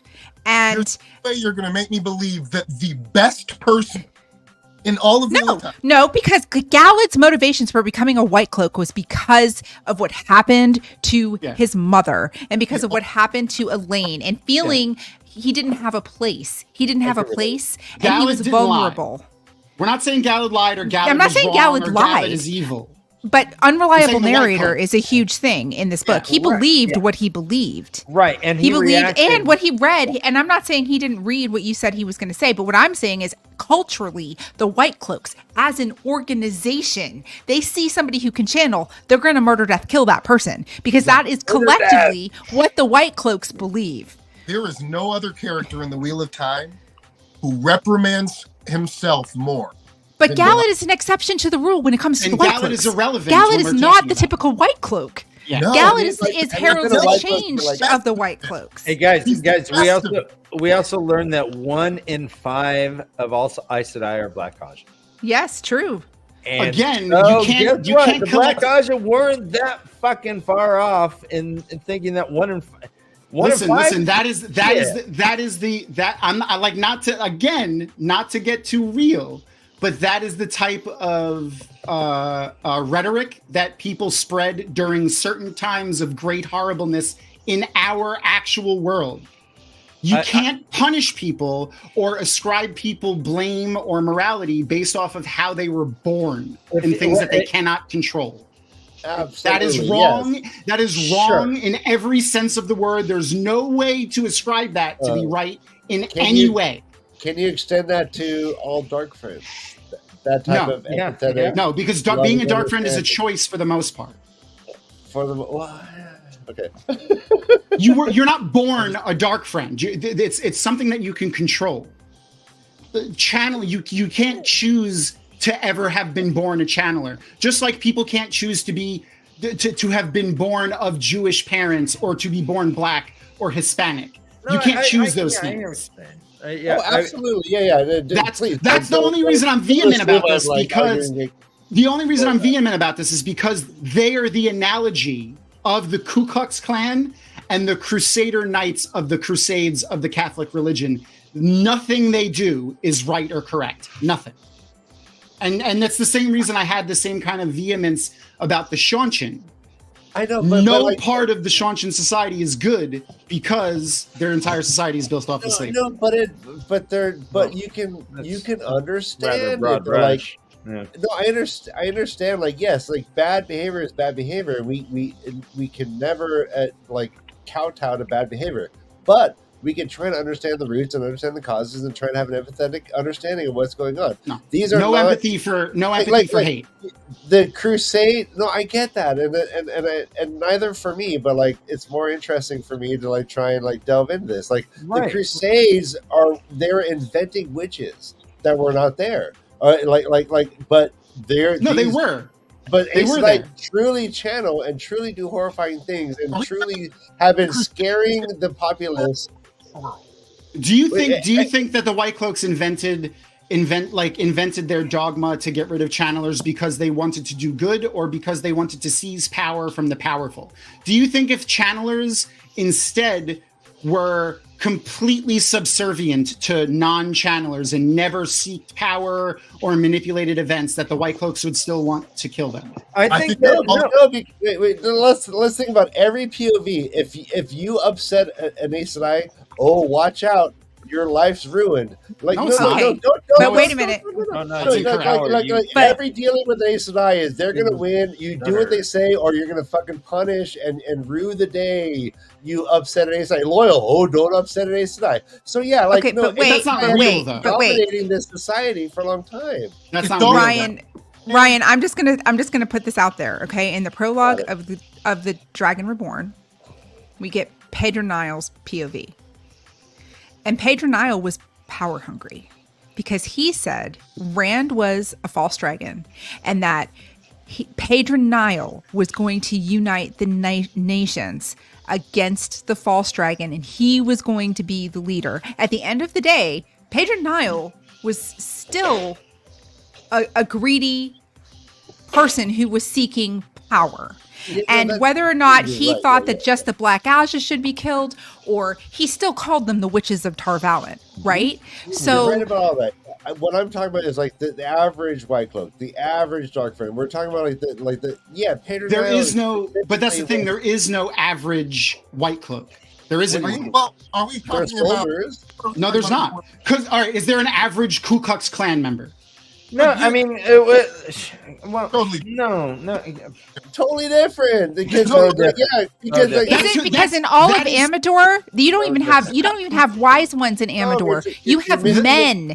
Men practice hedgecraft in Amador because they're so afraid. Women are so afraid of being aligned with having the ability to channel that they are fearful of being a wisdom or being a wise woman, whatever you want to call it. Most of the men most of the people who do healing or home remedies in Amador are men because of the stigma that goes with being a woman who can channel. because they've been No, dominating. we have to the equate it world. more towards the Catholic Church. This is what I'm saying. No, Well, no, you can't Robert equate it Jordan. with the Klan. No, You we can't can equate because the White Robert Jordan Cloaks with based the it off them. Robert Jordan based the White Cloaks off the Ku Klux Klan and the Crusader Knights of the Crusades The Knights and Templar. the Spanish Knights Inquisition. That's what he based the White Cloaks off of. Okay. That still doesn't. Well, the White But that Cloaks, still I guess, doesn't but He created something out of him, and he based it on him, but he Yeah. created something different. And here's the thing: so if we're going to look at it as religious zealots or whatever, right? They are. They but absolutely hold are. on. I want to differentiate two things. There's White Cloaks, and then there's civilians in Amador who believe in the White Cloaks and their mission, but are not actual White Cloaks. Those are the two different people. I believe where you're talking about the average person, those are the civilians that live in Amador that think maybe the White Cloaks are right, and they've just been raised their whole lives to think of the White Cloaks. But if you join the White Cloaks and you become a person whose mission it is in life to kill people who channel simply because they channel, you have crossed the line into being irredeemable. In my but it's all the terminology. They walk in the light. I walk in the light. Go I ahead, shine go murder ahead, people. Jansen. Go ahead. They have interpreted Lothar Mantelov's writings a different way. And Doesn't I'll tell you, matter. because 2,000 years ago, when the Bible was written over the course of time, it's like it still says, so we should be killing the Washington Redskins or the Rams or whoever because they're touching a dead pig on Sunday. So it's like it's interpretation. Actually, the Bible says get rid of the Old Testament. The Old Testament ways are gone with the coming of the new covenant. Jesus Christ. I'm sorry, just going to say that. That's not what the Bible says. We're not talking about the writings or whether they've been interpreted differently. That's irrelevant. We're talking about the actions of the people who are doing the things. That's what I'm saying. So you're saying that you cannot join the White Cloaks and be a good person, but are we talking about that? What age are you talking about? Pre or Galad or after Galad? Oh, and no, pre-Galad. Pre-Galad is in charge of the White Cloaks. There is no after Galad in the books. That's after the books are over. That's true. There is no after Galad in the books. But he says, so, okay, that's fine. I'll go with that too. Because while he is the Lord Captain Commander. Okay. Jansen, take Galad out of the equation. Yeah, Galad completely out of the He's equation. the exception. So what are all the other white talking cloaks about Galad. acting like in the books, with the exception of Galad? Galad is an exception to the rule in so many things. He never tells a lie. He always is a straight shooter. He's different. So take him out. Okay. And you've got, and yes, we do learn to kind of like some of the white cloaks who support Galad, but the average white cloak, right? What do they believe? What is if they had a member of the Aes Sedai ride into their camp one day? What would they do? What would the average white cloak do to that Aes Sedai? Yeah, they would kill. Well, here's what Mantalar actually, the summary itself says that he outlined his vision of the simple, humble lives that people should lead in the name of the light in a book called The Way of the Light, which gained some popularity during those dark times. However, its assertion that touching the true source was providence of the Creator alone, and that any who dare wield the one power were servants of the Dark One, including all Aes Sedai. It was considered controversial, and he was the founder of the Children of the Light. What he wrote is irrelevant. It's what the White Cloaks believed in when they joined the White Cloaks. There wasn't a person who was 18 years old who was a historian who studied Lothar, whatever the fuck his name is, and was like, oh, this guy's a genius. I want to follow exactly what he said. No, they were like, I'm going to join the army. Oh, we have to kill Aes Sedai because the channel. Cool. Like, you're a bad person. It says they were a preaching organization dedicated to spreading the word of the light and to rooting out Darkfriends. Due to the ongoing military conflict, the children found themselves having to learn how to fight to defend themselves. But as the decades passed, the children transformed from a simple preaching group to a militarized organization of crusaders. Yeah, and that's what I'm talking about. Like, if you join the White Cloaks, when their mission is to kill people who can channel simply because they can channel, you are a bad person. But if you believe that channeling is an abomination of the Creator, doesn't matter. If you believe that, it's ignorant, but it doesn't matter.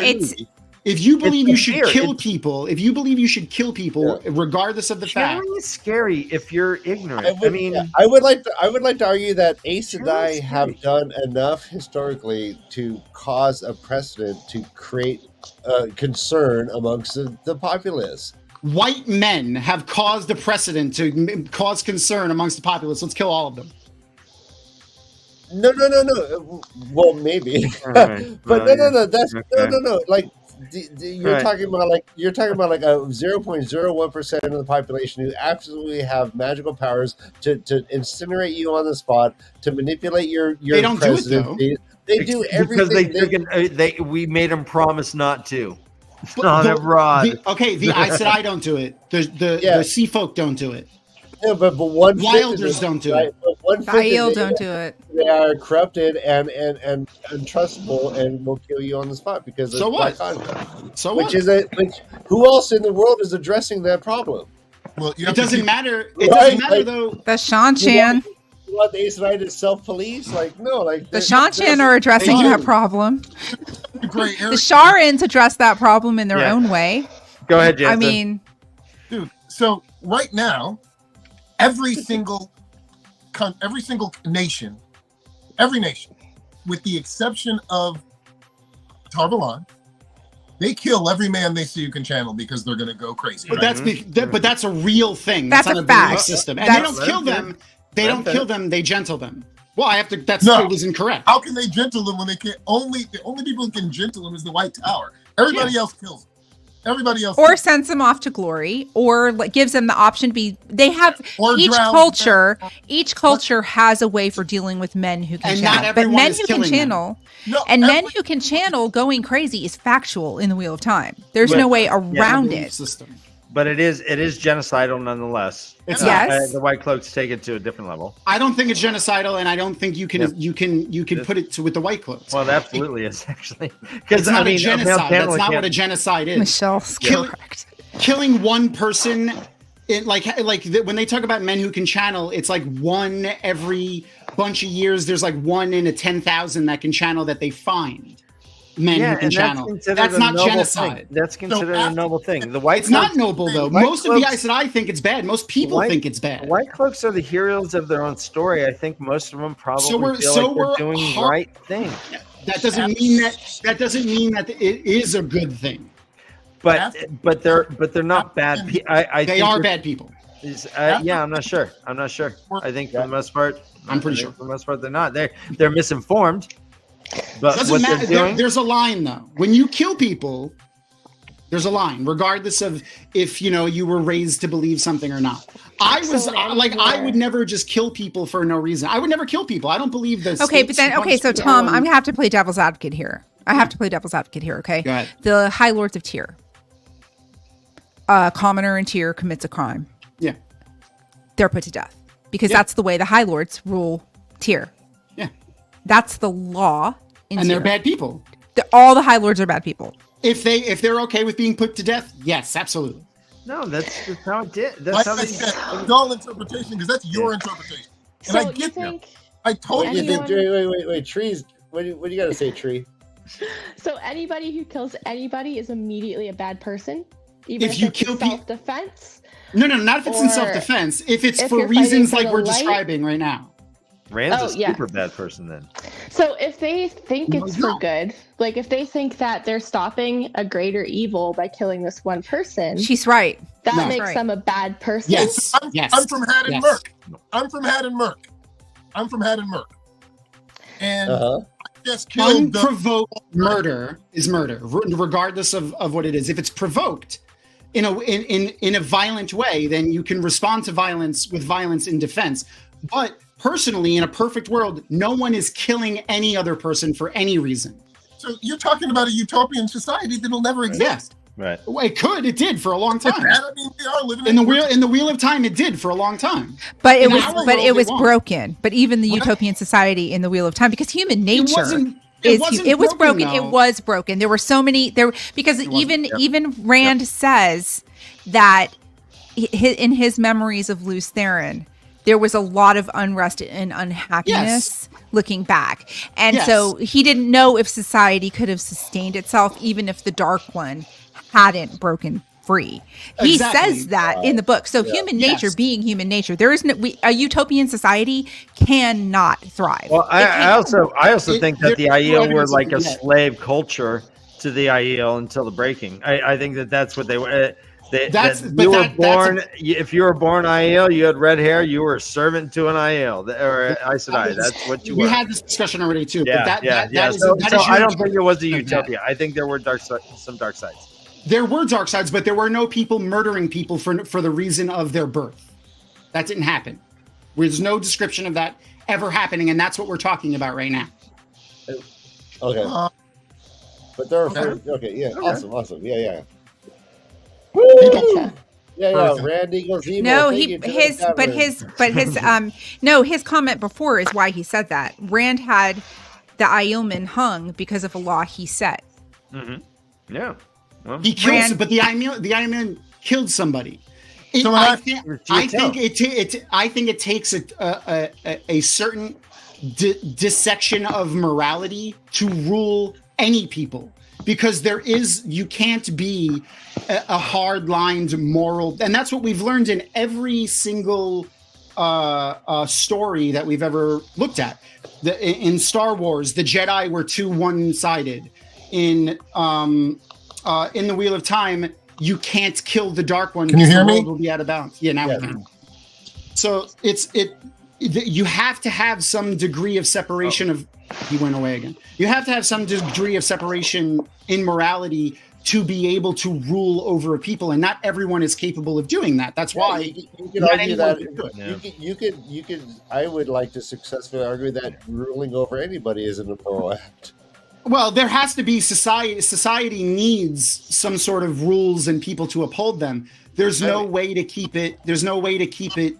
To have a society without rules and people to keep order, because then it would just truly be the strongest people. And people do want kings. Yeah, we've seen it. We need someone. There are many ways. Things need to change one way or another. Elaine Trican killed people for poaching trees.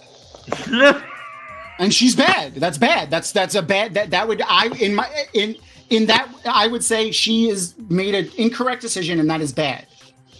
But okay, all right. I mean, that's again. No, it's a bad. I agree with Tom. That's a bad decision. But I still say it's all interpretation. People did not join the Children of the Light because they were evil. They didn't want. They didn't. I didn't say because they were evil. I said if you joined the Children of the Light, you were evil. You were evil. Yeah, I don't believe. It's like saying if you're a Marine, you're an evil because if you're in Afghanistan, they sure are. I mean, it depends on your perspective. You're not required. You're not required to kill people. Yeah. Just to be a Marine. There isn't a thing in being Tom. Wait, what? Actually, only if we veteran here. Veteran here. That doesn't matter Yes, if you're a but veteran once or you're not. enlisted in the service, you don't have a choice not to go to war. Okay, if we go to war, you're going to go to war. Hold on. That's if we go to war.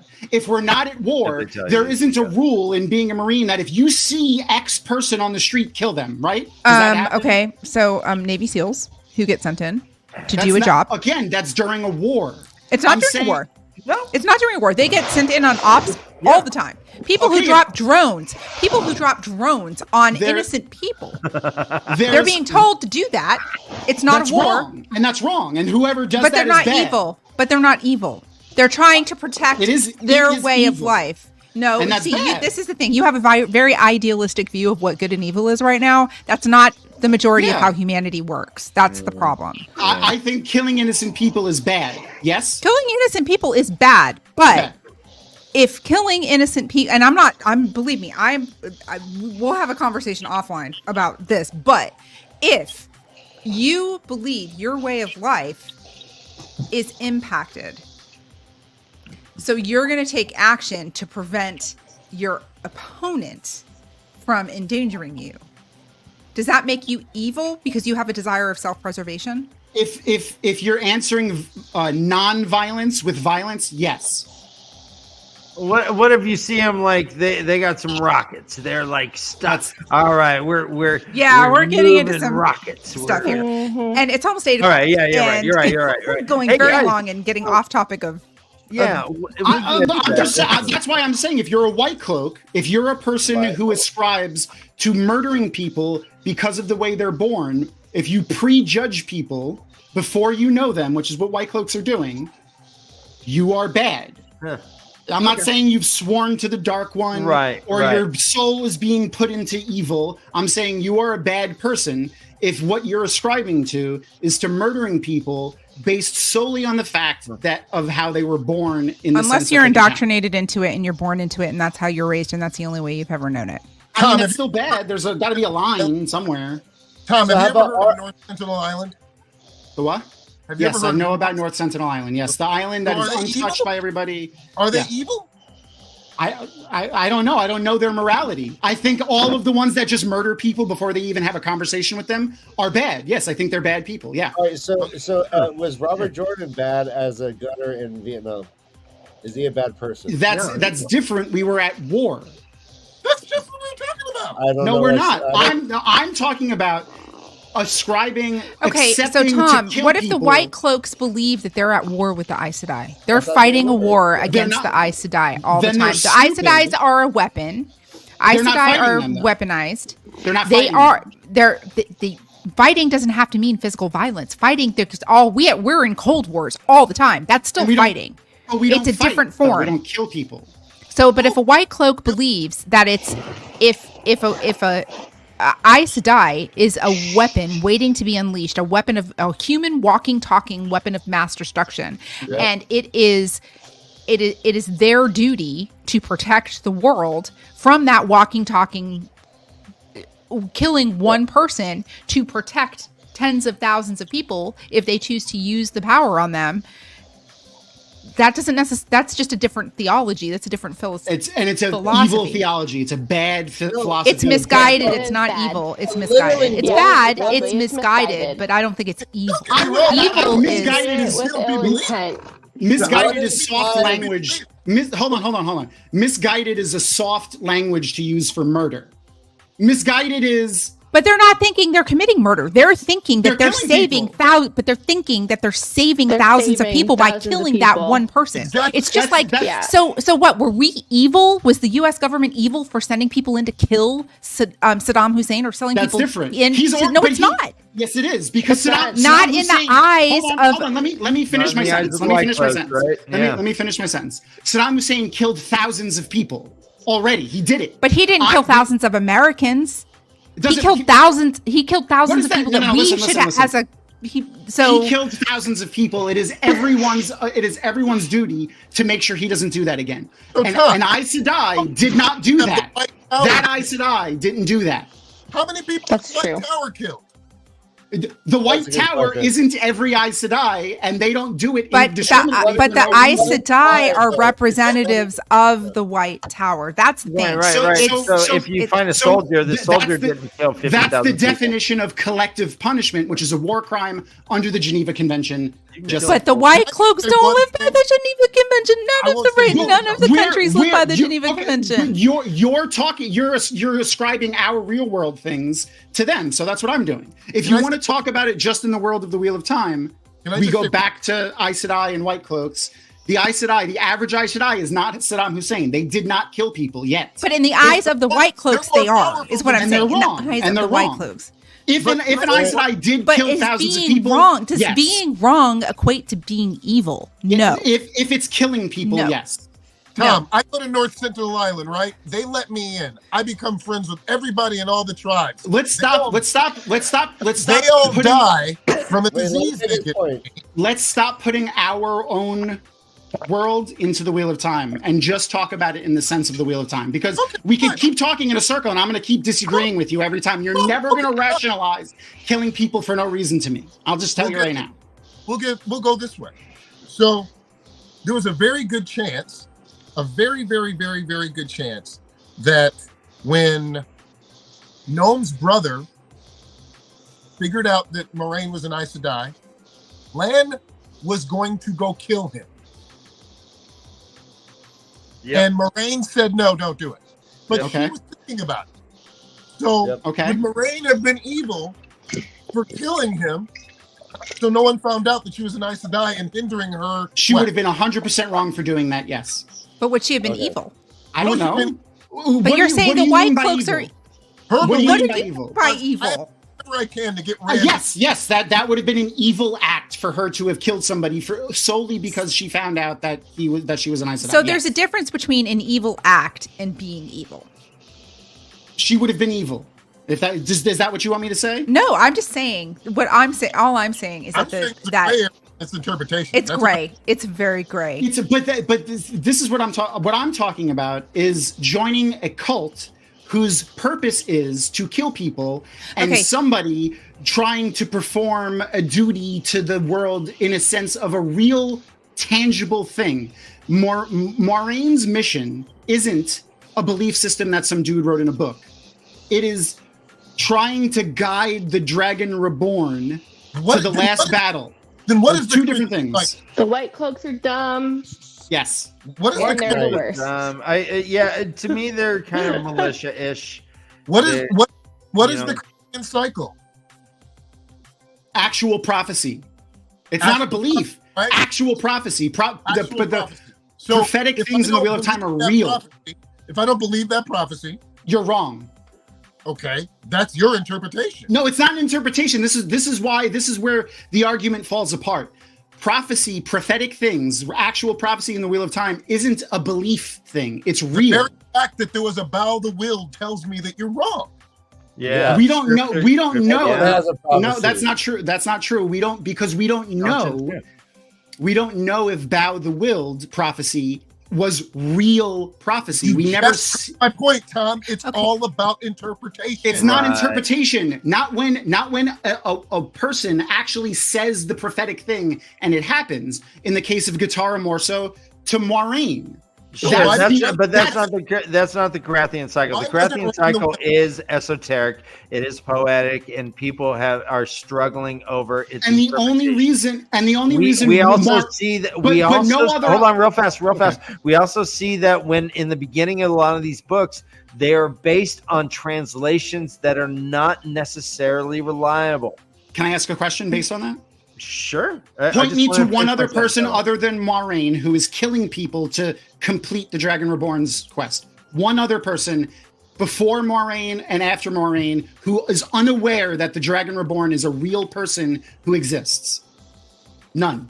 Zero. Not one single. There's no instance of that ever happening. The only person who does that, like there may have been people, but there's no evidence of it. There's no written page anywhere in the Wheel of Time that shows a person trying to bring about the thing for altruistic reasons. You can argue maybe Logain. You can argue maybe Logain, but even he tries to do it diplomatically first. I would say Massimo, he became power hungry, but he was altruistic. He was not. He was a true believer. He wasn't. We ultimately learned he was a Darkfriend. And we never learned Massimo's a Darkfriend. He's working for the Shadow. We ultimately learn he's being controlled by the Shadow. He wasn't being controlled by the Shadow when he saw Rand and he decided to become a fanatic and start he wasn't the dragon. Murdering people yet. What? I think he was. He was. When Nynaeve meets him, he wasn't. He wasn't murdering people at the Portal Stone. He didn't just start killing everybody. He started doing that when he started accruing more and more power and being crazy. But Massimo's example isn't the example of anyone who knows Rand is the dragon. We have to kill them because they're all going to be evil. But we also see the Dragon Sworn that I think are entirely, for the most part, they think they're doing right. They think they're the heroes of their own story. They're not bad.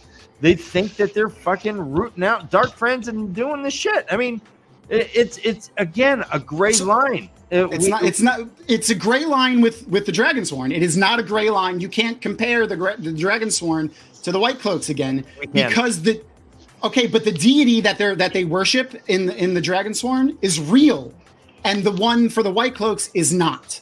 There is no deity. The White Cloaks don't worship a deity. Exactly, it's just kill people. That's bad. No, they're okay. So I have, and the only other thing I'm going to say, and then we're going on 2 hours, is that I think one thing that we're not really covering is the sway that indoctrination has on you. I'm gonna be whole with you guys. I joined a Christian cult when I was 23 years old. I know what it means to be indoctrinated. Okay, I know, and it took me years of deconstructing my religiosity to get to the point of where I am now. Okay, well, congratulations. Thank you. Yes! There are multiple examples. I believe that most of the people who are White Cloaks are born into it, societally born into it. White Cloaks have children. They raise their children believing what they believe. And to say that they're evil when they're not taught anything else, it's like in the book, 12 Years a Slave. I read this book after I saw the movie several years ago, and it was heartbreaking and it was terrible. But Benjamin Solomon, is that his name? The guy who wrote 12 Years a Slave, yeah, I think. 12 Years a Slave said about one of his owners was that he is a product of his upbringing. He was a kind man, but he was a product of his upbringing and he didn't know any better. Now, does that mean that in today's society that we don't think that person is evil because he owned slaves? Absolutely, 100% of the time. But the person who was the slave gave that man grace because he didn't know any differently than what society was putting on him. So I think these people, the Dane Bornholds, the people who are born up and raised in that societal norm, to call them evil is a very, very, very it's your own set of dogma. It's dogma in your eyes. And it's almost just as bad because you have to have grace for those people who don't know any better. I'm not saying to kill them, though. I'm not saying to kill them. I'm just saying they're bad. But you're saying they're evil. There's a difference between being bad and being evil. I think if they could find out a way to take away their power, then they wouldn't feel like they have to kill them. But if they agree. don't know how to take away their power, Agree, they Tree. kill them. Agree. That's great, but if the choice falls to killing somebody, like if I was also raised Catholic, and Beth, this is a question for you. In your cult, before you got yourself out of it, which is fantastic, if someone came to you and said you have to go kill that person because they don't believe what we believe, would you have done it? Or is there some But this piece is the of thing. you that Okay, would have so been again, so don't you're wanna going kill back her. to trying to use real world stuff. You used it. But no, but what I'm saying though, Tom, the White Cloaks believed that the Aes Sedai were walking bombs. Doesn't And matter. it was their that it does matter to them. It does matter. Yeah, It matters to makes them. them They bad. thought that they were The doing motivation does matter. a service to the rest of the world by getting rid of these Walking people bombs. that And it should makes them not bad. have this power. We See, can say it's not that black and white, and I The think not that bombs- black and white. I think killing people is Unfortunately bad, happened to and I be think killing that's people black is and white. bad. Killing Here's my people last is statement, because I bad. don't think we're realizing what I was saying from the very beginning. If any one of us were walking around in a world with people that had the abilities of these people, we would all be terrified. Yes. Absolutely. I don't. Yeah. I mean, I You don't would know. be terrified. We'd be Not if we terrified. grew- And if we were everyone suddenly put is. there, if we were not every single non-channeler is terrified to be alive. Yeah, if a man wants 80% when they come across an Aes Sedai, they're scared. But most of them are very uncomfortable around Aes Sedai. you So it's would okay to kill them. be terrified. For good reason. So it's I'm okay. saying So that. it's okay. No, to kill no, them. let No, I'm Jansen agreeing finish. that they are don't- scary, but I'm Yeah. not saying it's okay to kill them. Okay. Is when you have people of great power, and I'm going to have to put this in the real world, okay? Because if Michael Jordan walked into a room, you would feel differently than. But I wouldn't want to kill him. No, you might not. But what I'm saying is somebody. Yeah. I have to go back to the wheel now, because of somebody who could snap his fingers and blow everyone up within a mile's radius with a whim, walked into the room, and those people had been around for decades, if not centuries. Not doing it. Some people were. Some Okay, Tom. Okay, Tom. Let's say you're in a room and you see Adolf Hitler walking in the room. He who has done horrible things. Okay, you Yeah, see. that's the distinction there. Okay, It's like, okay, you have that to was do that's so. something distinction. bad for Tom to be like, okay, I'm in. Well, hold on, Tom, you did not see. Tom, you did That not. was true. That was not. you did That not didn't go the way I really thought. do it would. anything, but you've heard lots and lots of stories that are probably true.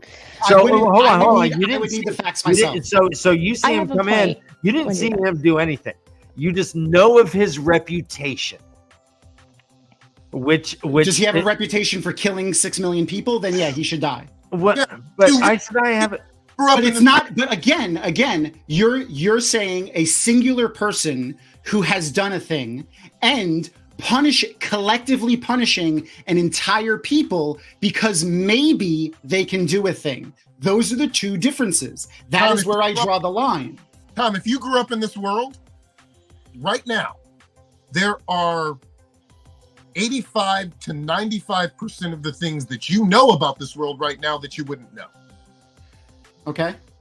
You wouldn't know all of the intricacies of the White Tower. You I wouldn't would still know know killing people is bad. I still fall back to killing people for no reason is So if bad. you were Tom, There's raised no reason though. It's It's collective self-defense. punishment. And I at a very young age thought collectively punishing people was bad. I didn't need to be 37 or 39 years old. I, at age 6, dissected myself from all religion and that type of thought because I thought collectively punishing people because they didn't believe in what I believed in was bad. I didn't need to know anything. I was 6. It's not a matter of belief or not belief. It's about power, Flesh. Like here's Right. like right. my analysis You is weren't raised- that the White Cloaks are powerless and they're fighting against. They're not a powerless, powerful though, regime. obviously. No, well, no, They're not they fighting are, though. against them. Bro, they are. They cannot. They're snap not, their fingers, though. blow heads off. They are. But listen, they but can- they're not they doing can it, though. band That's the together. difference. Tom, they can band it. They are trying to defend themselves. They're not, but they're not being attacked. That's the difference. Can I just But say the one entire thing? world- Wait, no, tree. Go ahead. Okay, so Tom, if you were a little kid in Wheel of Time world and like one of the women in your village started channeling, but they didn't know what they were doing or what they were doing, and you see a bunch of people get hurt. Like a bunch of people die because this woman accidentally burns down a whole freaking inn or something. It's not her fault, but she's dangerous. And you as a kid are now shaped that this person is dangerous. You wouldn't be afraid or feel like understand that, okay, these people maybe shouldn't. They're only going to get through history would not kill punish people. This woman. No, they wouldn't. No, they wouldn't. To say that is bad. I'm just curious. No, like, how's about this? I live in Florida. Anyone could have a gun. I'm not afraid that I should kill everybody that has guns because they can kill people whenever they want. That's like, it's hard to ascribe those two things. But again, collective punishment on the basis of the way someone is born, i.e. channeling, is bad. And it makes people evil no matter what you try to ascribe to it. Okay. That is bad and evil. Collective punishment of people without the singular person doing a thing is evil. I view that as evil. Tom, can you put yourself in the mindset of someone who's on a horse with maybe an arrow, of a sword, and maybe a lance fighting up against a woman who could just blow the earth out from underneath you? Can I ask a question? Are we actively fighting? What are you talking about? Is she attacking me, or is she just walking down the street? Dude, we're talking about a world where men have already killed. Yeah, it doesn't matter. Those distinctions, like we're talking about, like that's you my question. You are ostensibly powerless, and you're working against. If you can kill them, you're not powerless. We're talking about an apocalyptic world where there are people walking around killing people out of nowhere, and that is the environment that. So do the non-channelers. But that's the environment people have been growing up for years, and you don't know any of that other stuff. You have been growing up in the world. I don't know anything. I know killing people is bad. I'm not basing my knowledge on anything. Based in this world. I guess this is the ultimate question that needs to be asked about this. Okay, so you think white cloaks are evil if they choose to be white cloaks? They grow up, they read the doctrine, they decide to follow the doctrine to the letter of the law. They're evil. Darkfriends are a different kind of evil. Yes. Because so there's more than one kind of evil. Yes. Well, that's definitely true. Well, yes. Okay. So are white cloaks who are willing to kill Aes Sedai, whatever their motivation is, are they going to end up being sworn to the dark by default because they commit an evil act? No. Okay. Yeah, I think it's like I said, I'm sticking with I think it's interpretation. It's environment. It's how you grow up. You can't call somebody evil. You know what? Michelle just asked a very good question. What was it? Are the Aiel evil? Because they're going to kill people who are not Gleeman or tradesmen who enter the ways. They don't kill them outright. They chase them out of the ways until they won't live. Until they stay. And yes, if you see somebody walking through the Aiel waste and you are an Aiel and you just kill them with no thought, you are a bad person. That is an evil act. Well, she went on to say because they raid each other for water. But that is them fighting, and the highest honor an Aiel is given is not to kill them. Yeah, just saying. Yes, exactly. They take them guys' time. That absolutely means nothing at all. Killing somebody is the lowest thing to do. One of the waste, and you're not a Gleeman or a. They don't just kill them; they turn them around and send them out. I can find naked with no water.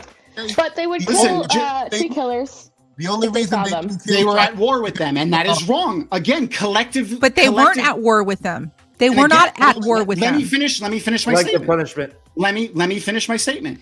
Collectively punishing all of the Kyrenian because of that forever is wrong. And if they were just to come and kill them, that's wrong. which we don't have any evidence of, other than people saying it, then yes, that would have been evil. Your average Kyrian is not a nuclear bomb. Exactly, that's bad. And if the Aiel killed them, it would be wrong. But I can't. I think you're just slipping around the whole notion. I'm not slipping anything. That the Aes Sedai have a 100-to-1 power differential to any human being. And that is what. So it's okay to kill them.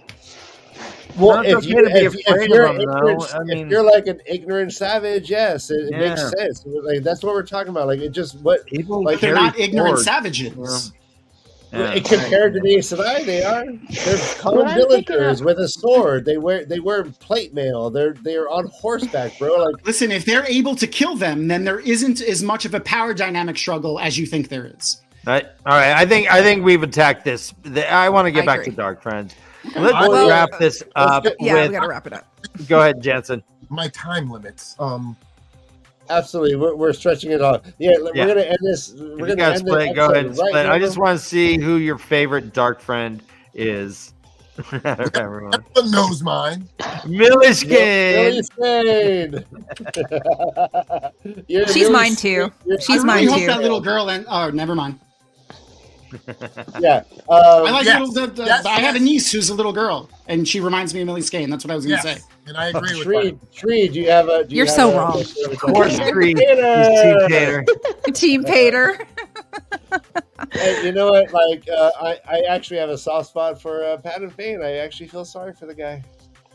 I like who's the mistress of novices.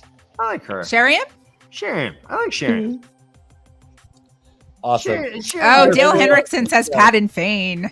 Pat and Fane is different than a dark friend, though. He's his own entity. It's like he's in a different field of. Yeah. He's not even. He's not a dark friend. He's not Mordith, and he's not Machin Shin. He's a new thing.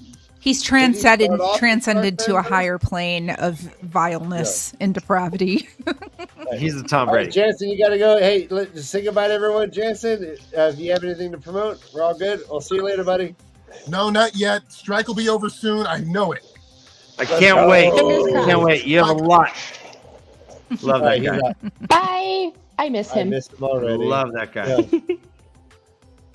All right. Well, a very healthy, spirited conversation. Yeah. It's been amazing. I love it. Each and every week, we're bringing the heat. Someone said we're having a facetious conversation. I think that's a ridiculous comment, and you should take that back. You're facetious. Yeah. I would question if they know what facetious means. You put the face back in facetious. No, I think that every time Trump calls someone Marxist, I'm like, what exactly? Define what Marxist means to you, Mr. Trump. No one knows what they like, and most people who use it as a pejorative have no idea what it means. Yeah, it's no. Oh my God, those Swedish people are communists. That's basically what it means. He says perverts and Marxists. And I'm like, well, I'm a pervert, but I don't. Like Jesus. All right. That's a good one. We're learning so much on the show today. I would be more of a Jurassic. One of our oldest and dearest friends. We love know TAVERN. her over 4 years now, Ryan. We've been doing Watchinary. This is going on. When's the next Watchinary? Our Sunday. next Watchinary is this coming weekend. However, we're doing the Wada holiday, and I think this is our fourth Wada holiday. Has it really been 4 Wada holidays already? I think so. I think there's been 3. This is the 4th. I don't know. There's been 3. This will be the 3 4th. is a lot too. Yes, I know. Yes. Yeah, I took my shirt off on the first Wada holiday. Watchinary anniversary on Wada holiday. So that's amazing. Yes. Watchiniversary. Watchinary. Yeah, we're going to try and get some special guests for that. But we are also on next week. We've taken a couple months off. So if you like Watchinary, thanks, Matt tune in a week from today. We're going to do it. Yeah, everyone go follow Tree on Twitter. Mm-hmm. Here's Tom's info for Dragon Moon. It's not just me. There's a lot of people on Dragon. How do you pronounce it? Dragon Mount. Like I want you to mount me. Oh, Tom, taking nothing without you. Learning more things. Tom, Jansen left. So hey, what happened to Marty? Yeah, what happened to that? Tell me what happened to Marty. He's a purple dinosaur. He got hit by a meteor and is extinct. All right. Yeah. All right. We'll get the. This is my favorite, longest running gag, I think, Tom. I don't know what you're talking about. What gag? I told you what happened. All right, his show got canceled. and now he's not on anymore.